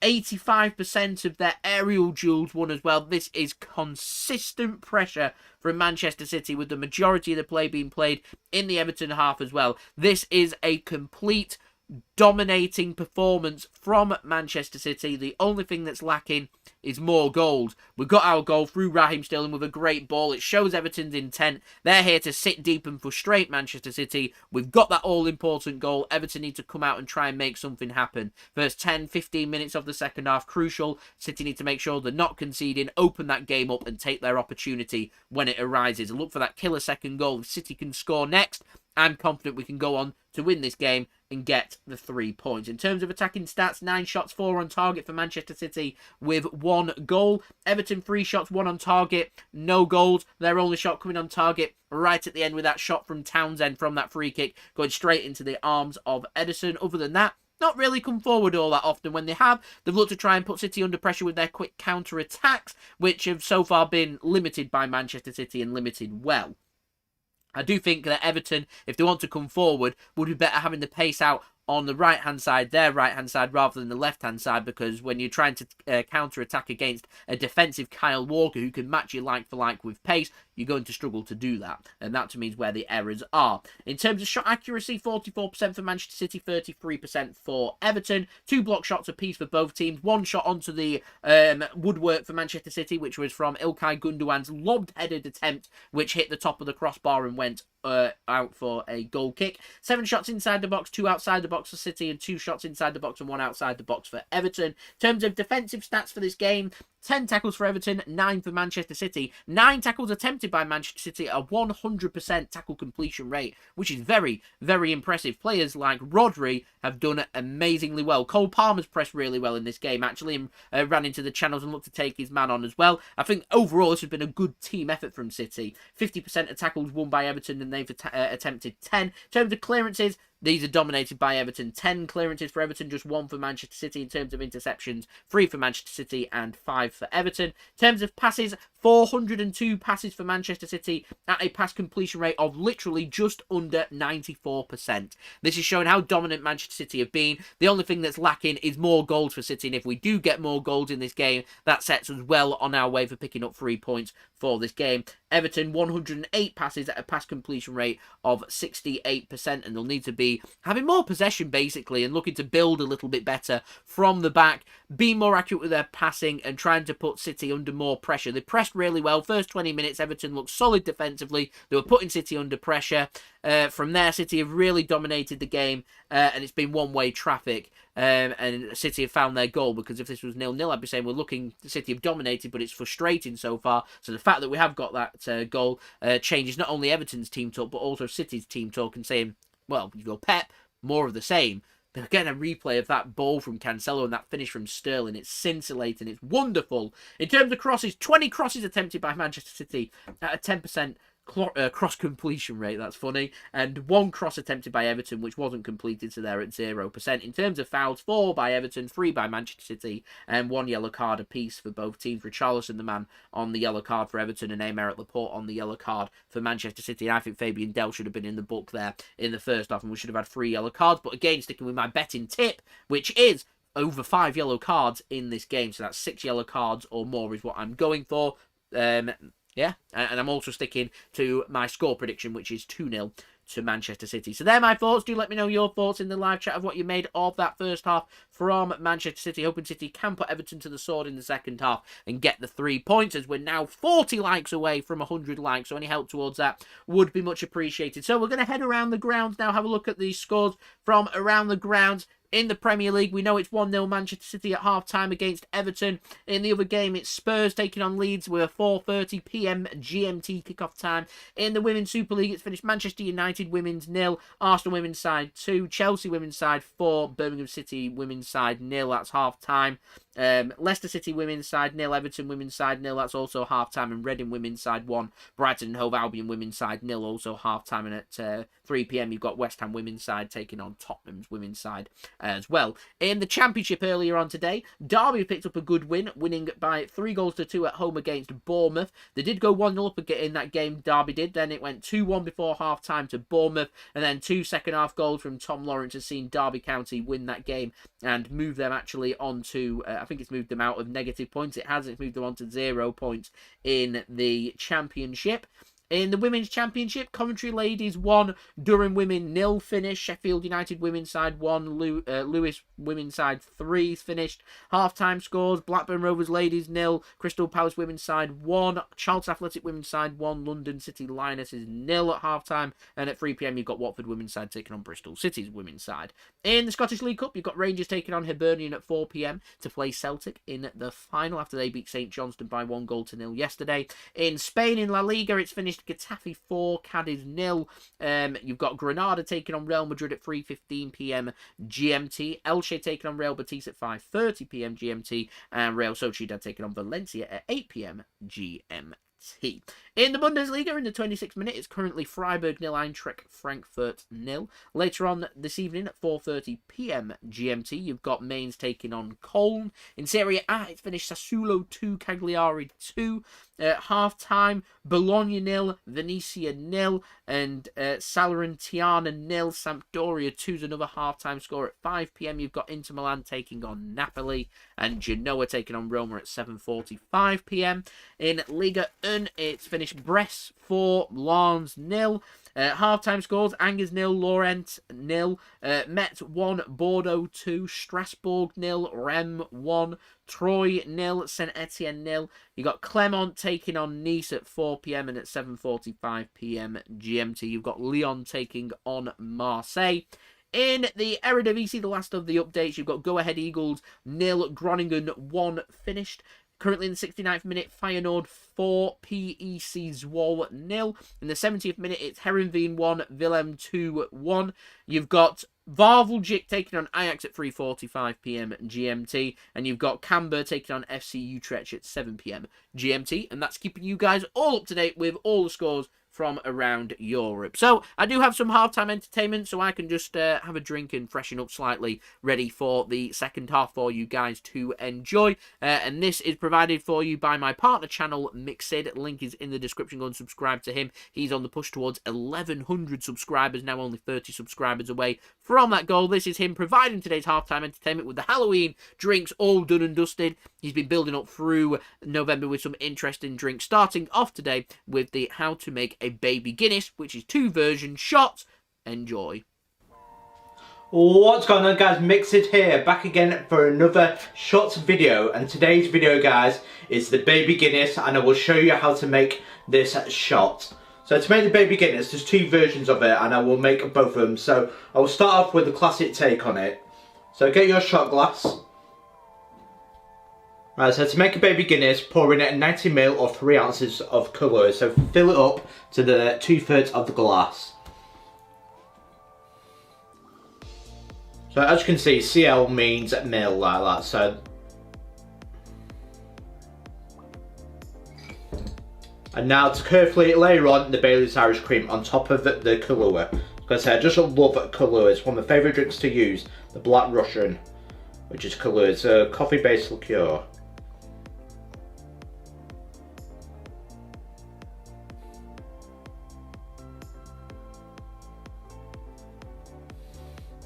Beautiful.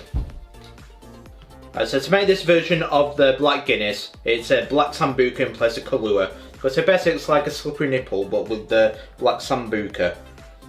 So fill up your shot glass two-thirds of the way up.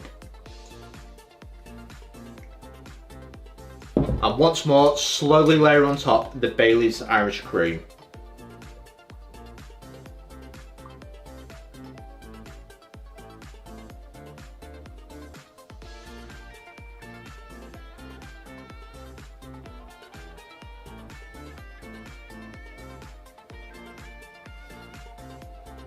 And there we go, two versions of the Black Guinness shot.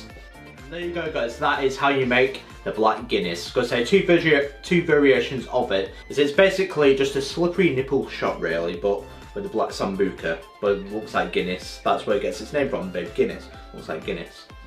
So I will do the classic take with the coffee liqueur with Bailey's ice cream laid on top. How does it taste?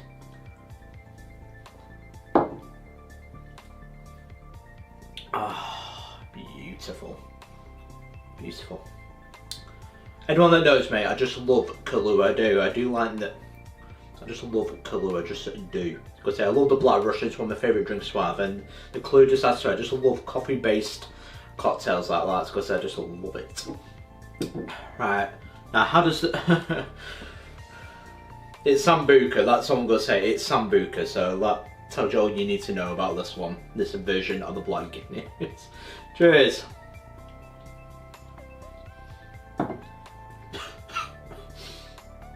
With Sambuca, it gets that famous licorice taste with it, especially in the back of your throat. You feel the aftertaste. I prefer the Kahlua with my baby Guinness, and that is my preferred shot recipe. But what do you guys think? What do you guys think of the baby Guinness? Which version do you prefer for your shot recipe? But don't forget to like and subscribe to Mix It for more drinks videos, shots recipes, or cocktail videos, as I do all of them. But that is all for now, and I will see you guys for the next drinks video. Cheers.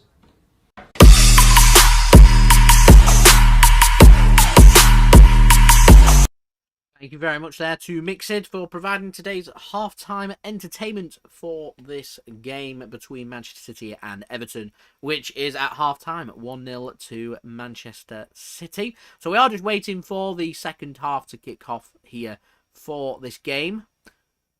I am hoping that City can do more of the same, really, in the second half, that we can continue to take the game to Everton, be clinical in front of goal, keep pushing, defending well, keeping hold of the ball. We've had, what, 94% pass completion rate nearly. We've had nearly 80% possession. You keep on top of that for 90 minutes, you imagine City are more than capable of scoring, what, 2-3 goals at a bare minimum. It's taken a lot for City to break Everton down. We've got that all-important first goal.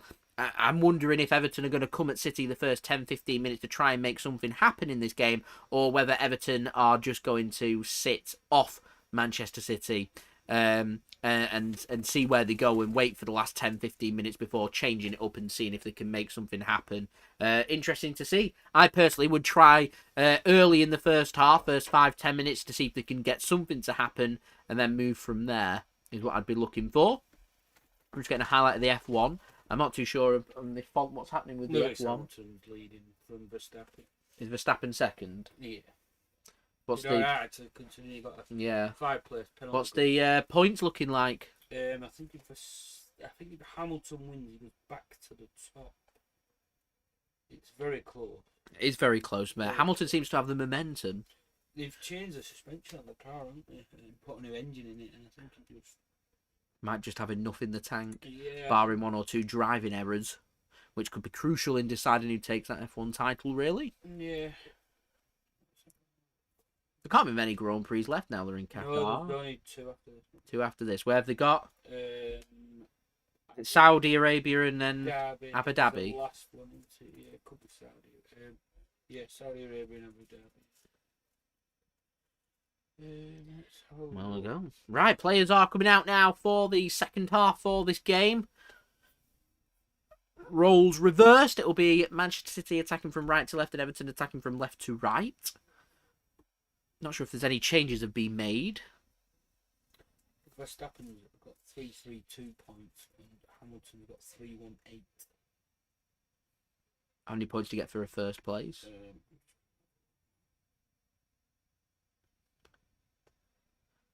What's the differences? We do have kick-off here as Everton get us underway for the second half. Come on, City, let's get the job done here. As we're now 7 subscribers away, by the way, from 20,900 subscribers. So if you're watching this and you haven't already, do subscribe as well as leave it a thumbs up. 36 likes away from 100 likes. As Everton play an early ball across here, there's an early opportunity here for Everton, just like the first half. City can get it clear, although Everton win that loose second ball. Here's Fabian Delph.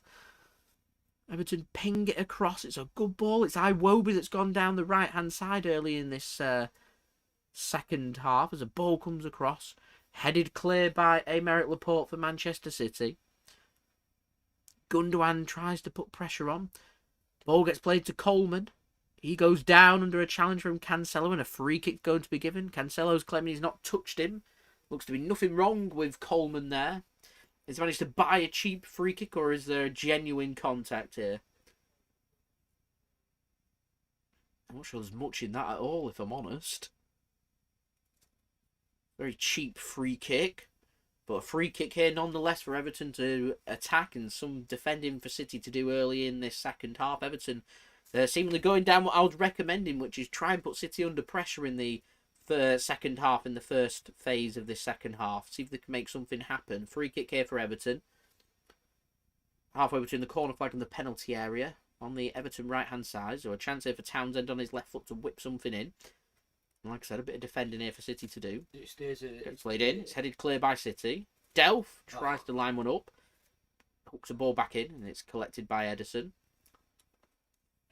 It is today. Verstappen will lead the table by 4 points going into the last 2 races. 4 points. How many points do you get for a first You place? get 25 and then 18 for second. So 7 point difference. Yeah.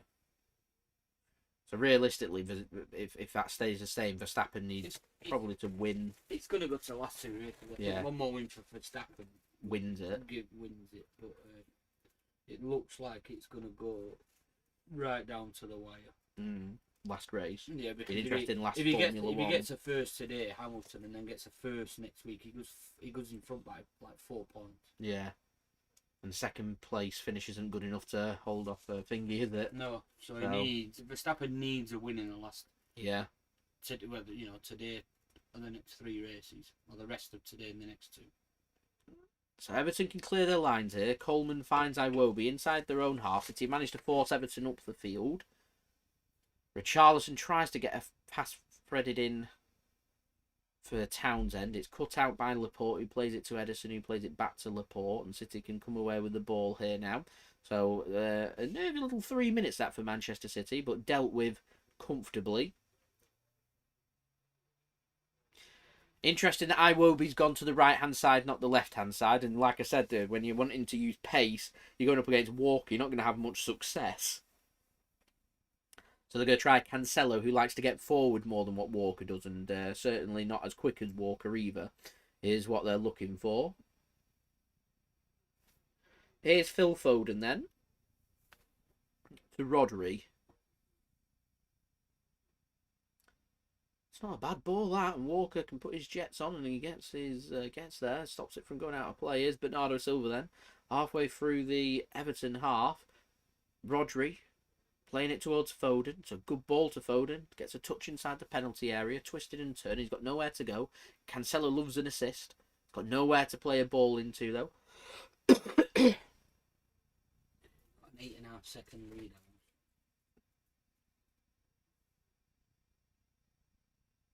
As Cancelo's gone down. Not too sure what's happened there with Cancelo. That's what he's been stood on by Iwobi. Is what's happened there.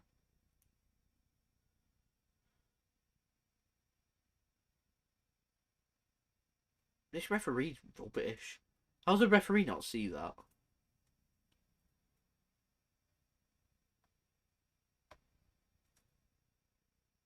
It's nervy that Cancelo's down on the ground with a big PSG game coming up, and obviously lots of important games coming up for us. Cancelo is back up. Feeling his foot. Obviously, he felt some discomfort there, being stood on. It's going to be a drop ball here. It should be City taking away with the ball, and it is. So here is John Stones to Kyle Walker. Raheem Sterling then plays it into Cole Palmer. Ball gets threaded over the top. It's intercepted though by Everton. And they can't clear their lines properly, and it's out of play for a corner here to Manchester City. Very cheap corner given away by Allen there.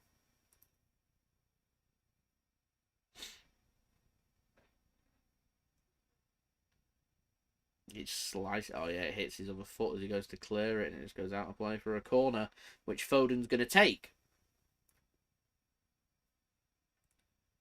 So here's Foden then with a corner. So a good corner. It's headed across by Fabian Delph, and out of play for a corner to Manchester City again, this time on the other side.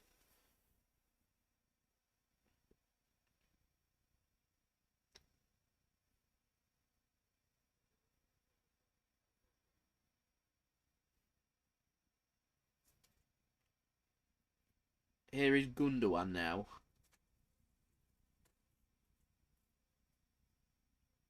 Taking a corner from this side. Straight in towards Pickford. Fisted clear. Palmer can control. Hooks it back in. Gundogan goes down under contact. He wants a penalty, and the referee says no. It's just a shoulder-to-shoulder coming together and nothing more.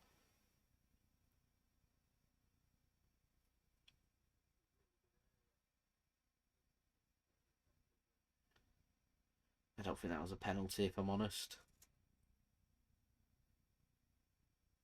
Iwobi could go down, and I'd be very frustrated if he got a free kick from that coming together then. It was Gundogan, the man that goes down. It's a great touch from Bernardo Silva. Takes his man on, tries to fade a pass into Palmer. It's intercepted by Everton. That was a good touch and good work that from Bernardo Silva. City doing well with their pressing to keep hold of the ball, although the ball just given back to Everton. Unlucky that from City. Cole Palmer now looking to do a bit of pressing. Here is Delph. Keane now. Digne. It's poor from Everton. Giving away. Gundogan picks the ball up. That young lad on the left-hand side, I've forgotten his name. He struggled to get involved in this game. He has, yeah. Here is Cancelo. What's up? Looks to be limping slightly. Who? That young kid there, no. Yeah, Stones then into Bernardo. He goes down. He wants a penalty. Referee says no penalty. City after a penalty. They want a penalty. Have they been working on penalties in training, maybe? Not sure. Referee says no. Richarlison can come away with the ball for Everton then. Townsend. Surely going to switch this to the right-hand side and does. Coleman to Iwobi. Nothing on, so he goes to the centre. Fabian Delph. I think if Everton want to try and get an extra man, Bernardo Silva's gone down and struggling, so Everton put the ball out of play.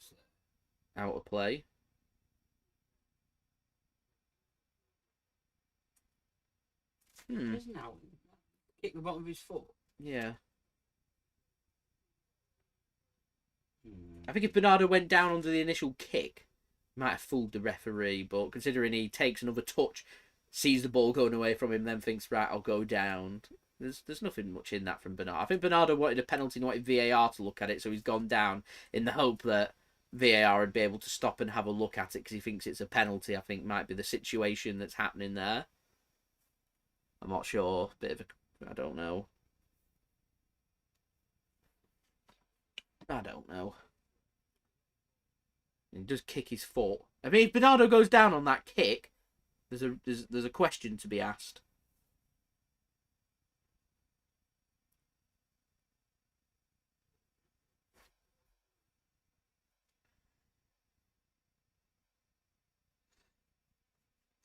Right, so we're only 34 likes away from 100 likes. Any help towards that would be much appreciated. Here is Cancelo for Manchester City. That's a good pass into space for Rodri. And he can find a pass into Bernardo Silva, Gundogan, Foden's in space. He gets a ball across. How on earth has he managed to get a ball across? It's dealt with in the end by Everton. Rodri! Oh! What a goal from Rodri! What a goal! Belter. Absolute screamer. He does a knee slide that Bernardo Silva would be proud of in front of the City fans. It just rebounded out to Rodri. Pickford, a puff of his cheeks. Wow! What a goal that was!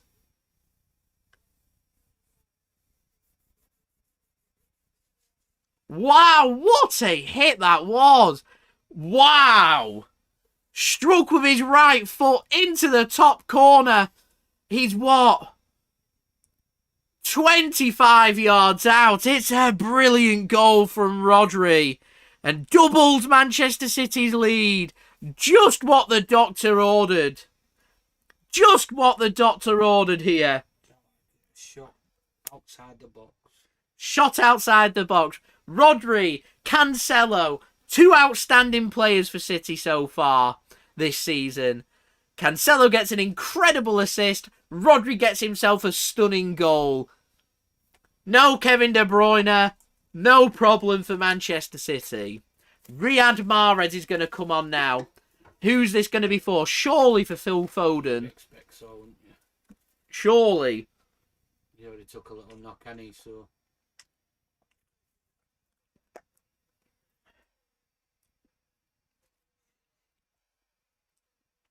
It's a stunning goal, that. That is a stunning... Vincent Kompany strike. It's a Vincent Kompany strike. I think he gets a hand onto it, Pickford. He just can't keep it out. There's too much power on it. Too much power on it. I like that, Aaron. What a goal. Sounds so loud it goes off for a second. I've edited my mic so it doesn't go ridiculously loud, just so, you know, headphone users don't get a really loud scream down their ear. So if my screams exceed that, the microphone then cuts and then resets itself back to its original setting.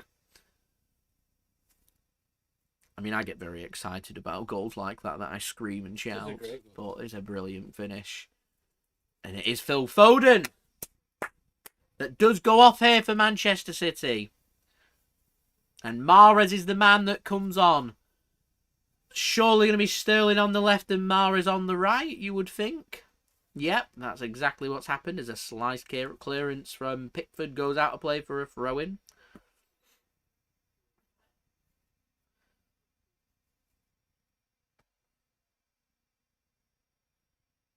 Here is John Stones for City. Kyle Walker now. It's a good pass to Rodri. Bernardo finds Rodri once more, the goal scorer. So 32 likes to go, everybody. We're on that countdown to 100 likes. Any help towards that would be much appreciated. Subscribe as well if you're new around here. Excuse me. Here's Mahrez then to Rodri. Mahrez once more. Bernardo's got nowhere to go, so he's going to be forced to play it backwards.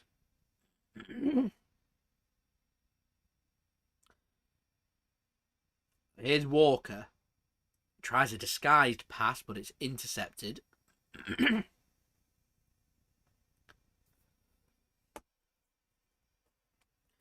Up to 71 likes, which is what I like to hear. That's headed out. And I think they're going to struggle to keep it in, and they've somehow managed to keep that in. My voice was struggling for a moment there. Really offered anything. They've sat deep and done nothing. Yeah, I agree. It's just been dominated this by Man City. Very similar to our performance at Old Trafford. Just been comfortable and dominated. And there's really not much that that Everton can do about it. And I would now, with an hour to gone, 30 minutes to go, I would probably start thinking about Wednesday night. Wednesday night, particularly if they can find a third. Oh, give it to Mahrez. Oh, great block. It was a good pass that from I think the pass Cancelo. was slow, weren't it, to begin? Yeah. Did he block that or he I- just sliced it? Looked like he'd got a block in. Yeah, he didn't see him, did he, for a bit? Look, he's not looking, and then... No. No, he sliced it wide. It's not a corner, that. Yeah, I would. He's forced Mahrez to rush it and he's hit it with the bottom of his foot near his heel. I would, yeah. I think I'd give it another 10 minutes just to see how it goes. Push and try and get that third goal. That third goal will give us the 3 points here. That's what I'd be looking for. And I would then start making changes. We've got young James McAtee on the bench. I'd probably bring him on. Maybe Zinchenko just to give a rest to Joao Cancelo and start saying to the players, now start preparing for Wednesday night and a match against PSG. Can't wait, Dale. Cannot wait. No, I'm looking forward to it.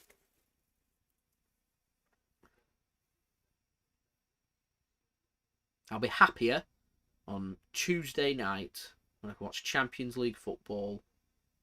Are you doing a live stream or not? No. I'll just be happy once I can go on and Kyle lined up for him. Oh, you should have... Palmer! Oh! And it's scuffed.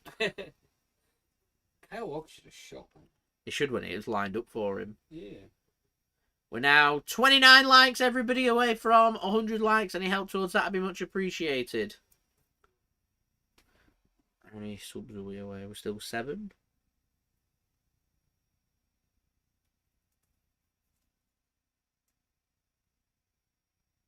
We're now 5 subscribers away from that ticking over to 20,900. We're closing in on it. Here's Mahrez then. Finds Bernardo. Bernardo out to John Stones. Here's Walker back to Stones. Bernardo Silva with the ball. Mahrez to Walker. Finds Cancelo. That good ball to Raheem Sterling. Finds a really good pass to Gundogan. Here's Sterling. Rodri. Mahrez is crying out for it. He goes down. He wants a penalty this time. And the referee says, goal kick. A few shouts in this half. It has, yeah. 1128 away, Mixed. A good tackle, that. Really good tackle. Yeah. From Digne. Digne's impressed me. Yeah, good tackle. Really good tackle. Fabian Delph, former City man's coming off, and Rondon then is coming on. Nothing to lose here for Everton. This is Everton twisting. Putting an extra attacker on for a midfielder. Chilly up here. Yeah, cold week. What's the weather looking like for Wednesday night? Cold. Not like cold. Bit of rain. 7 degrees. 4 to -1 overnight. Be a bit nippy, innit? Yeah. Wrap up well. Got a bit of sleet forecast. Yeah, it's between 5 and 7 degrees all week. It's not hit above 7 degrees this week, actually, so it's a bit... There we go. I do like the retro shirts as well, John, if I'm honest. Here is Gundogan. Fred's one pass through towards Palmer. It hits his heel. Cancelo can get the ball. Finds a pass to Gundogan. Don't know how he did that, but he did. Gundogan looks like he's taken 2 touches too many. And Mahrez goes down and Everton can come away with the ball. I think this is going to get intercepted by Sterling. That was well read from Raheem Sterling. He's had a good game for City so far. 1 degrees at night time. It's what we like, isn't it? 1 degrees. Said wrap up. Might take my scarf with me, you know. Not used my big scarf yet. Might take my big scarf. Which one? My, you know, the one I got last year. Oh, the Hugo Boss. Yeah. Hung up ready for winter. I've got my scarf. You know, just had reprinted. Oh, someone was asking about it the other day. Who was? On my thingy, people thought it was QPR. No. I said it would Bury FC. You get a lot of neutrals at that PSG game, I reckon. Yeah, you would imagine so. I think all the season ticket holders will be, well, particularly where we are, I reckon we'll have a lot of neutrals.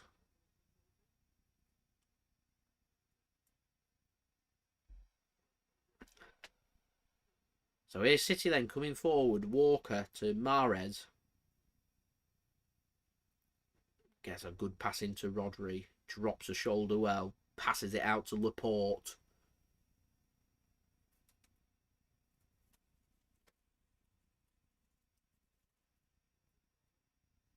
John, that's a very nice sentiment there. I'm sure your mum would like that, as Everton are coming forward here.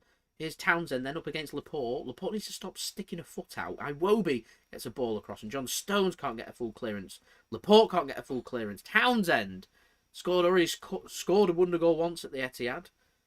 And John Stones should get a free kick and does get a free kick. It's a dangerous tactic, and it keep just sticking your foot for no particular reason either. Yeah. Because he's nowhere near the ball. Like, he's just like... It's having a yellow card, Laporte is as well. He's already been sent off a couple of weeks ago. He's Stones play well. It's a good player. Getting his confidence back. He had them thingies, doesn't he, where he's up and down, but he seems to be...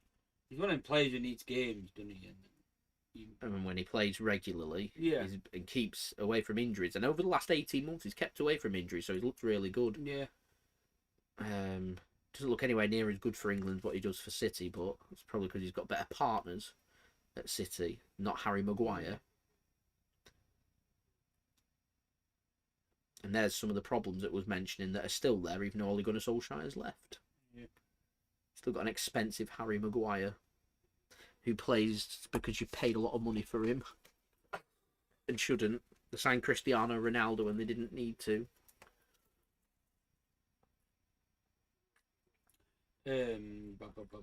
December the 1st is Amazon football, isn't it?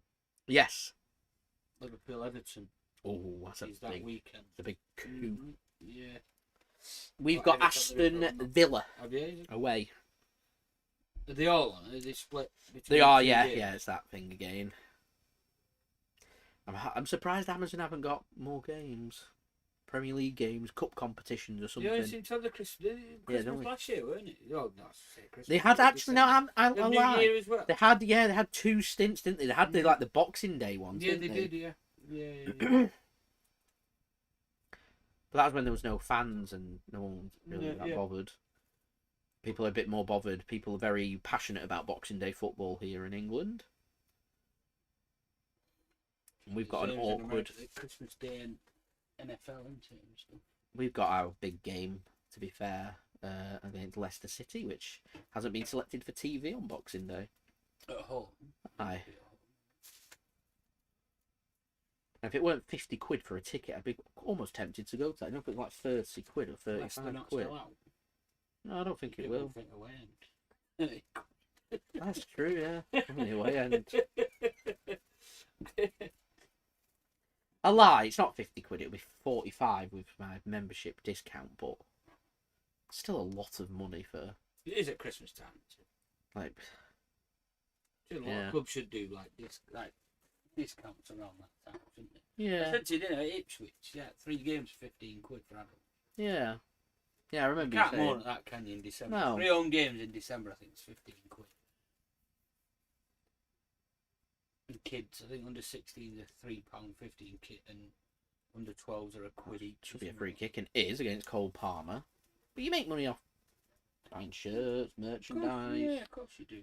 Food and catering, drinks, and everything. Yeah, of course you do. There you go. I'll probably just do a watch along that day instead. What of everything? Yeah, Sky Sports on the TV and just put the game on my phone or something. And stay up to date that way. Probably what I'll do. As we're now 27 likes away from 100 likes. Any help towards that would be much appreciated. It could be quite a close one, this. So if you're watching this and you haven't already, please do leave a thumbs up. That would be much appreciated. City here got themselves a free kick in a dangerous area.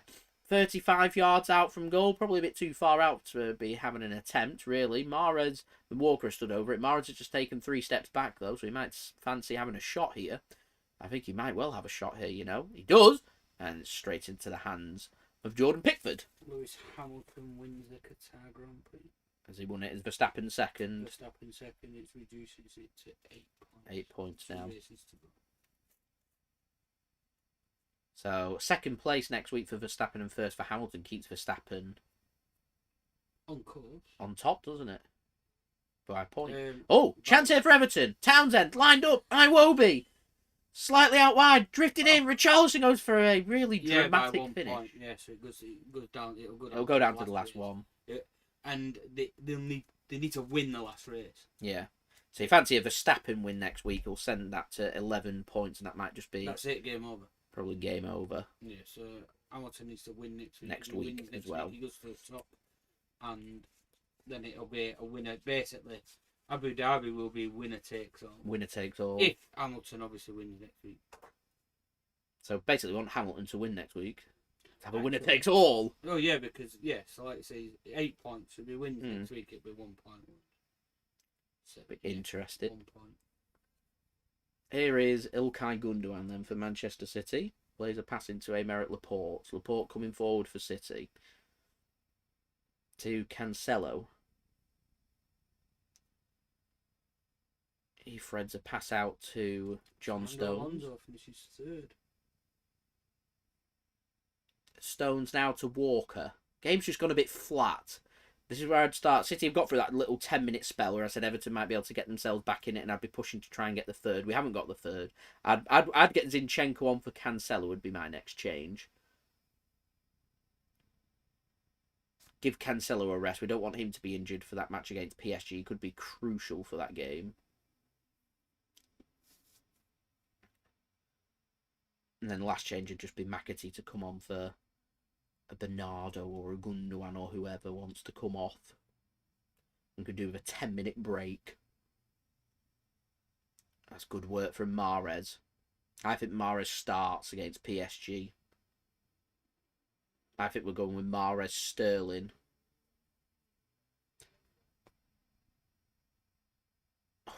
I'm not sure. Could be Jesus. I think Jesus was out. Jesus on the right, Sterling on the left. Possibly. Foden through the middle. Mahrez coming off the bench like he has done today, possibly then. Sterling's got himself a goal. He's played well. I think he deserves a start against PSG. And if City do want him on a new contract, City are going to have to start giving him game time. Yeah. And if he gets himself a goal, I'd reward him with game time. I'd say each time you score, you start the next game. That's how it works. Here's Bernardo for City. Finds Walker. He's brought down. Referee says play on. Here's Cole Palmer. It's a good ball from Palmer. Headed clear though. And Iwobi can hook it clear. Richarlison can control it. And Everton can come away with the ball actually here as well. Done well here, Everton. Here's Iwobi under pressure. Goes backwards, gets it clear. Richarlison can get the ball. He had more time and space than what he thought. And this initial tackle from Laporte isn't good. And Everton could come away with the ball here. Oh, he's not very good, that one. Who is he? What's his name? Sure. Gordon. He just looks knackered, doesn't he? Doesn't look very good. It looks like good. this game's just been a bit too much for him. Yeah. Here's Palmer. Bernardo now. Palmer. A shot. Doors and it's over the crossbar from Palmer. Everything was opening up for him then and he thought, I'll have a shot, see what happens. Not quite there. Right, 26 likes now to go until 100 likes. Any help towards that would be much appreciated. We're nearly 75% of the way there, nearly 3/4 done. So if you haven't already, please do leave a thumbs up. That would be much appreciated. Subscribe as well. We're only 5 subscribers away from that live subscriber count, ticking over to 20,900 subscribers. And our push towards 21k by the end of the year is what we're looking for. Not a good clearance that from Everton, and Gundogan can come away with the ball. Here's Sterling. Mahrez now. Here's Rodri. Mahrez now. Here's a ball threaded in. Here's Bernardo. Nearly a tackle, but not quite.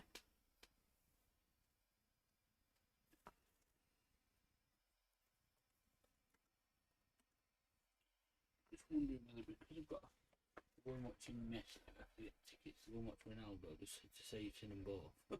I'm hoping we'll face him in the cup. Yeah, that'd be good, yeah. I know I'll be able to get tickets in the game in the cup. Oh, hang on, I could get tickets for Old Trafford. I might wait till towards the end of the season. Europa League. Okay. They're dropping the Europa League.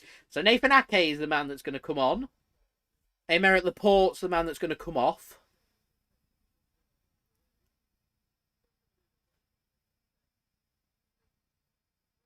Something poetic about that. I like that one, Harry. I do like that one.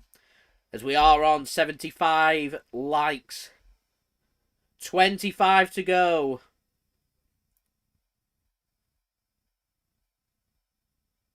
$25 likes to go then, ladies and gentlemen. Pickford. I think the upside to Ronaldo, I mean,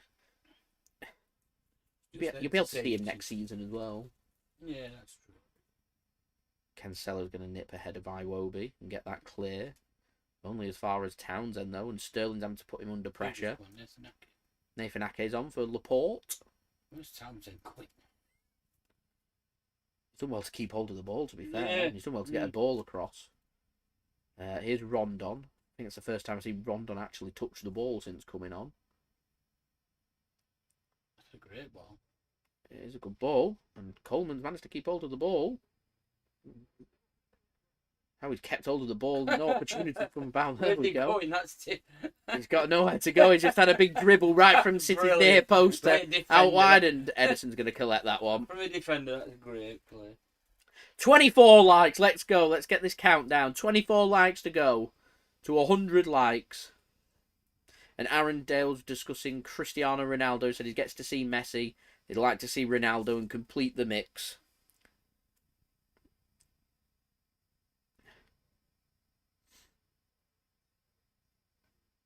Ederson then to Ake. Bernardo. Rodri now. To Gundogan. Here's Palmer. Gets a good pass in. That's a great ball. Walker. Finish. Sterling. Oh, how's he missed? Sterling. He seemed to Raz! bottle that. He's back to Raheem Sterling again. Yeah. What did he do there? And Messi played at the weekend, scored for PSG. I'm certain he'll be starting in that game. PSG will want to finish first in that group. Yeah, you would imagine so, wouldn't you?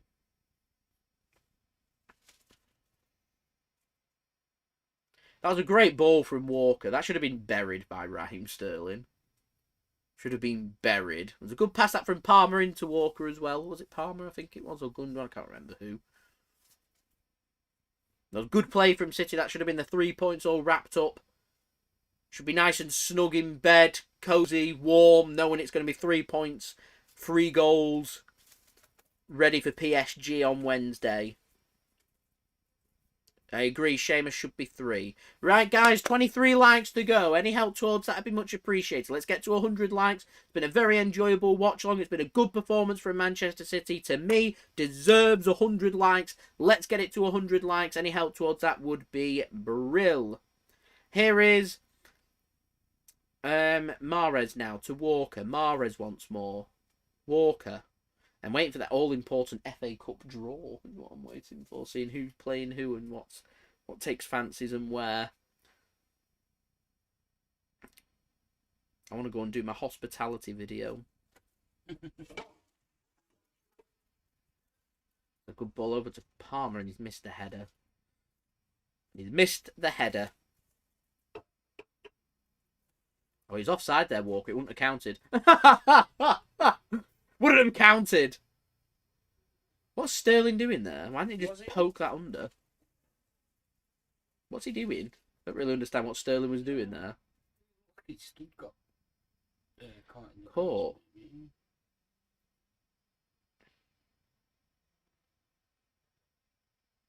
It's a good ball towards Richarlison. He wins the header. Mahrez hasn't done enough. And Everton's going to be...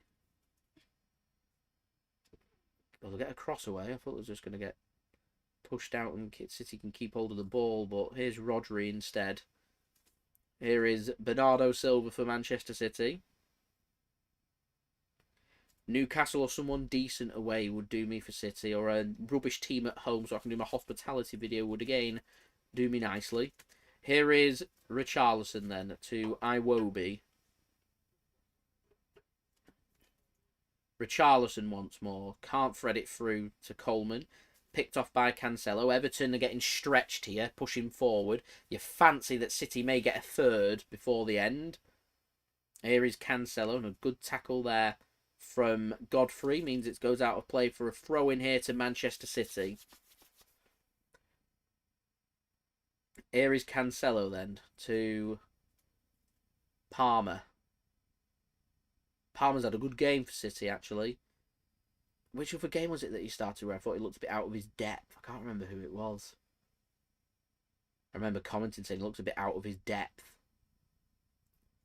A little bit too much too soon, but he's looked really comfortable in this game, Cole Palmer. He's looked more comfortable in the deeper positions than up top. I think that's definitely a position that City struggle with, that up top. I expected a bit more from Everton, to be fair. They're not a bad team, so you would, yeah. Here's Gundo. Stones now. Walker. Bernardo Silva once more. Here's Walker.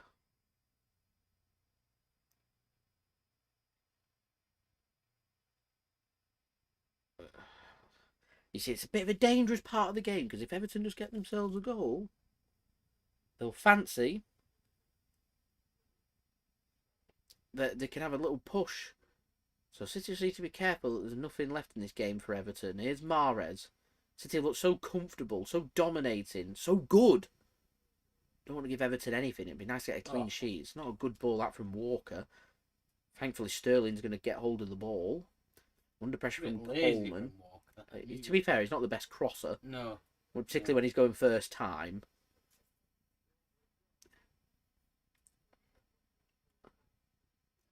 Definitely something he can work on.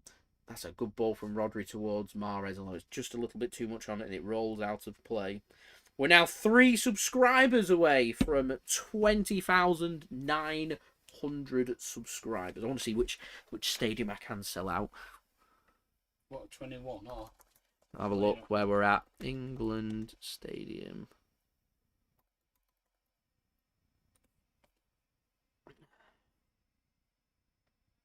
List of stadiums. Only football we're going to include on this, of course. And currently I can sell out Fratton Park, The Den, Meadow Lane. There's a little gap. Vicarage Road's next up at 22k, which is a little bit away from me yet. Hopefully hit that. Well, I'm hoping to hit that at some point in 2022. Walker's sprinting forward there for City. Here's Cole Palmer. Nearly sell out Old Trafford Cricket Ground as well. What's that? Can nearly sell out Old Trafford Cricket Ground. What's the attendance here? 22. Is that all? Mm-mm. More than... Obviously with a thingy, a concert, it can probably go up to about 30. Yeah. Got deep Dale in my sights, Aaron. Well, that's good work from Gundogan. Good work from Gundogan.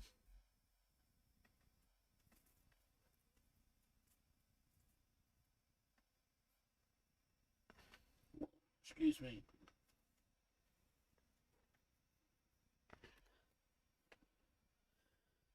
Game's just fizzling out, isn't it? Here is Nathan Ake then to Raheem Sterling. Ake once more. Stones.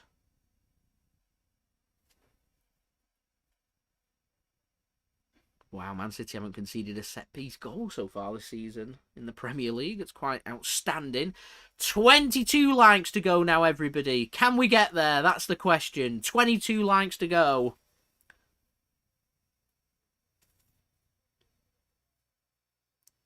That's good from Nathan Ake. Finds Ederson. Back to Ake once more. 3 subscribers away from 20,900. Here is Gundo.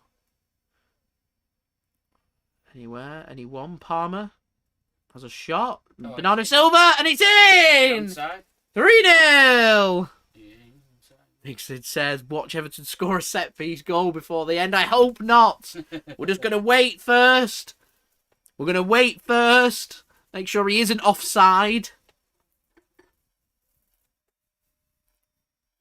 This has been a good performance from City. Solid. Bernardo does deserve that one. Had another good game. Ah, he's miles onside. Miles onside. 3-0 Manchester City. This has been solid from City. Really solid. Such a good win. Such a good win.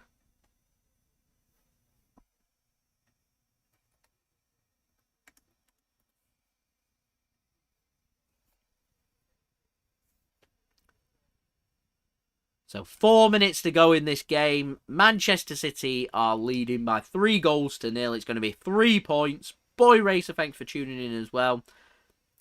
To be fair, I thought Everton were going to be tighter, but I thought Everton were going to be tighter. That was mainly because City didn't have the goal. Once we got that goal in the 43rd minute, it's just opened everything up for the game. So it was a well-timed goal for City. Cole Palmer then is going to come off for City. Gets through 87 minutes. Decent effort that from Palmer. It's going to be another City youngster, James McAtee, that's going to come on for City.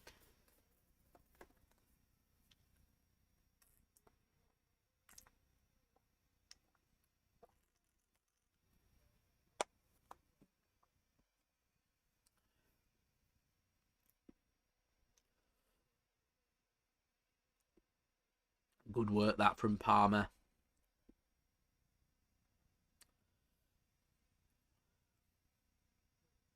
Rodri will just head that back to Ederson.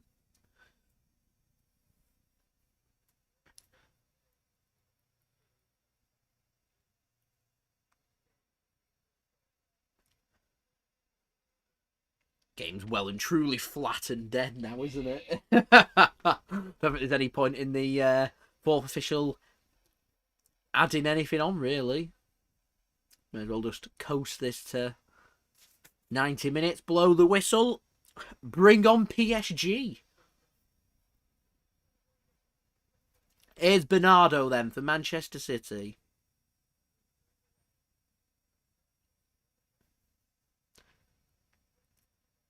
City next up in Premier League action next weekend. West Ham on the Sunday because they're in Europa League action. So that'll be coming live to you guys to look forward to. Here is Walker. Good pass in the channels. Here is McAtee. He's got a point to prove as well. Threads it to Bernardo. McAtee, put it in! Oh, he's taking too long. He's taking too long. No, he's taking too long. He's good with the ball, though. He's done alright, yeah. Yeah, I will be. So he keeps hold of the ball. It's unlucky that from McAtee. Yeah, really unlucky. Get it out of his no. Toes, That was good. That was unlucky. I do agree.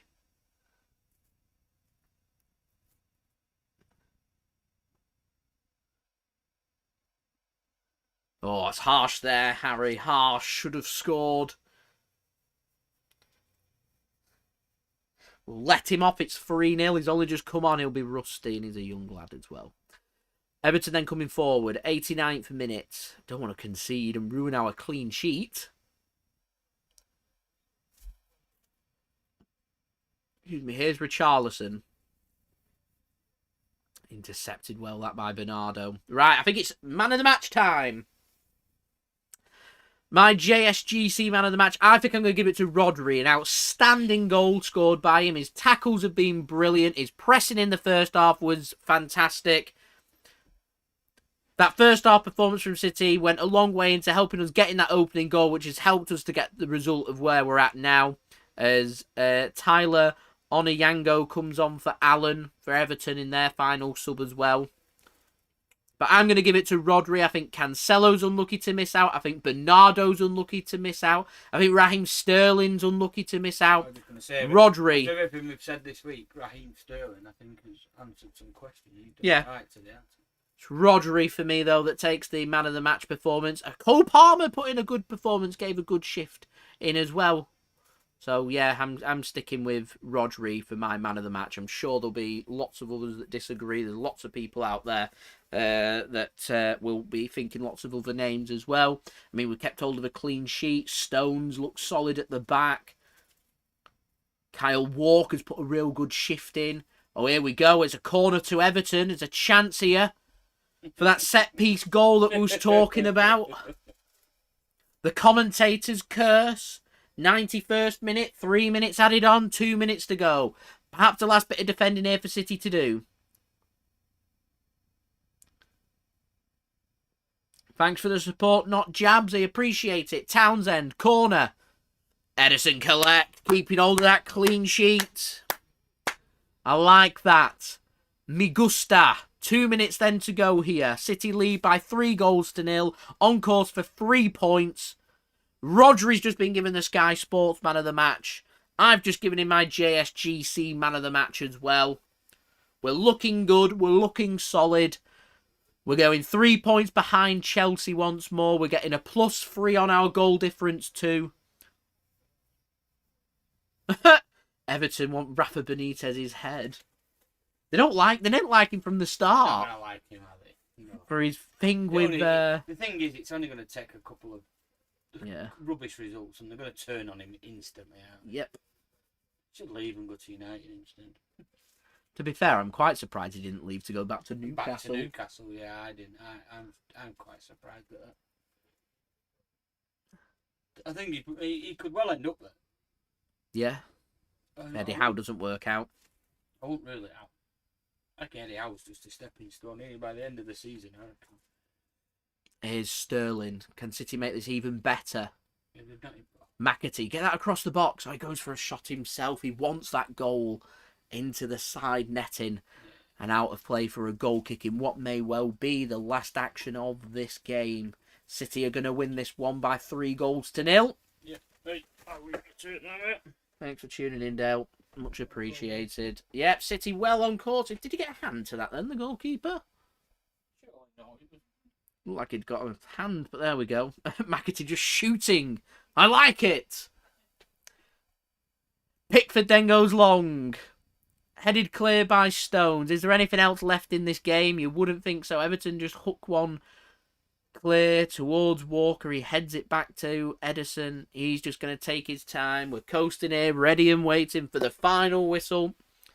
And there is the final whistle, everybody. It's finished. Manchester City 3, Everton 0 here in the Premier League.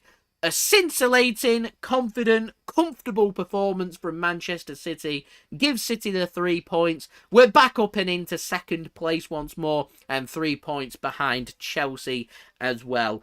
I will have my analysis and review video out later on this evening for you guys to enjoy. Before I do end this live stream though, do make sure if you haven't already that you leave a thumbs up. We are aiming for 100 likes. We're still aiming for 100 likes whilst I'm still live. We've still got a bit of a stretch. 22 to go. Any help towards that, though, would be much appreciated. Also, don't forget to subscribe as well if you're new around here. Press that red button, press the bell, and put your push notifications on. We're only 3 subscribers away from 20,900 subscribers and having that live subscriber count ticking over. So if you haven't already, do subscribe. Also, social media links, they're in the description below and on the yellow banner too if you want to go and follow me on my Twitter and Instagram. Email also in the description below too, and on the yellow banner as well if you want to go and hit me up for any sponsorships for any videos or any general business enquiries. And lastly, do let me know your thoughts in the live chat whilst we are still live here, ladies and gentlemen. So what I'm going to do is I'm just going to go through the stats for this game. Cancelo, according to OneFootball, has been given the man of the match. Like I said, it was a very tight call to decide who was going to get that man of the match. I've decided to give it to Rodri for his outstanding goal that he scored for Manchester City and his really good performance as well. So the stats for this game, 77% possession for Manchester City, 22% possession for 23% possession, for Everton. Duels won 56% for Manchester City and 44% for Everton. Everton managed to win a couple more of their duels in the second half. Aerial duels, 76% for Manchester City and 24% for Everton. In terms of offsides, none for Manchester City and 2 for Everton. Corners, 7-1 for Manchester City. In terms of goals, 3 for Manchester City and none for Everton. Shots, 17 shots, 7 on target, 3 goals. Pretty clinical, that from Manchester City. I'll take that. 4 shots from Everton, 2 on target. No goals, only 1 shot in the second half, and that was on target, saved by Ederson. Not the greatest performance from Everton, if we're being completely honest. 4 block shots for Manchester City, 2 for Everton. 1 shot onto the crossbar as well for Manchester City. 5 shots outside the box for City, 1 for Everton, and 12 inside the box for City, and 3 for Everton. In terms of tackles, 16 tackles for Manchester City at a tackle completion rate of 69%.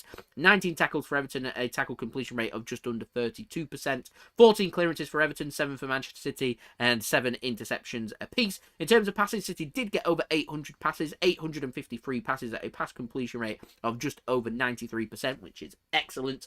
For Everton, their 246 passes were done at a pass completion rate of just under 69%. In terms of crosses, 13 crosses for Everton at a cross completion rate of 23%. Better with their crosses in the second half. City, 26 crosses, 11.5% successful cross completion rate. Not that brilliant, if I'm completely honest, for Manchester City. And in terms of fouls, 5 fouls conceded by City with 1 yellow card and 7 fouls conceded for Everton and 1 yellow card. I was expecting them to be more aggressive in this game, Everton, and considering we had 2 yellow cards in the first half, I was expecting that to continue in the second half. That wasn't the case, and so my betting tip of over 5 yellow cards didn't end up coming in, but Man City keeping hold of a clean sheet did come in, so if you did bet on that, then well done. I did predict that one. I weren't going for both teams to score for this one. I went for 2-0 to Manchester City. It finished 3-0. We weren't too far off there with Bernardo Silva getting a late goal for Manchester City, but all in all, a very solid, comfortable performance for Manchester City and a very good win for City as well. So there we go. That has been the video and the live watch along for you guys to enjoy. We will be back again later on this evening for my review and analysis of this game for you guys to look forward to, so do stay tuned for that. And I'll see you all again as we've got games coming thick and fast as we go through the end of November and into that busy December schedule. So I'll see you all again very soon. So I've been JSGC. Thank you everyone for watching. Thank you to everyone that has interacted with me on this live stream. Thank you to everybody that has left a thumbs up as well. And thank you to everyone for the continued support, and I'll see you all again very soon. Thank you, Harry, you too. And I've been JSGC. Have a wonderful rest of your day and weekend, everybody. Peace. Ciao for now.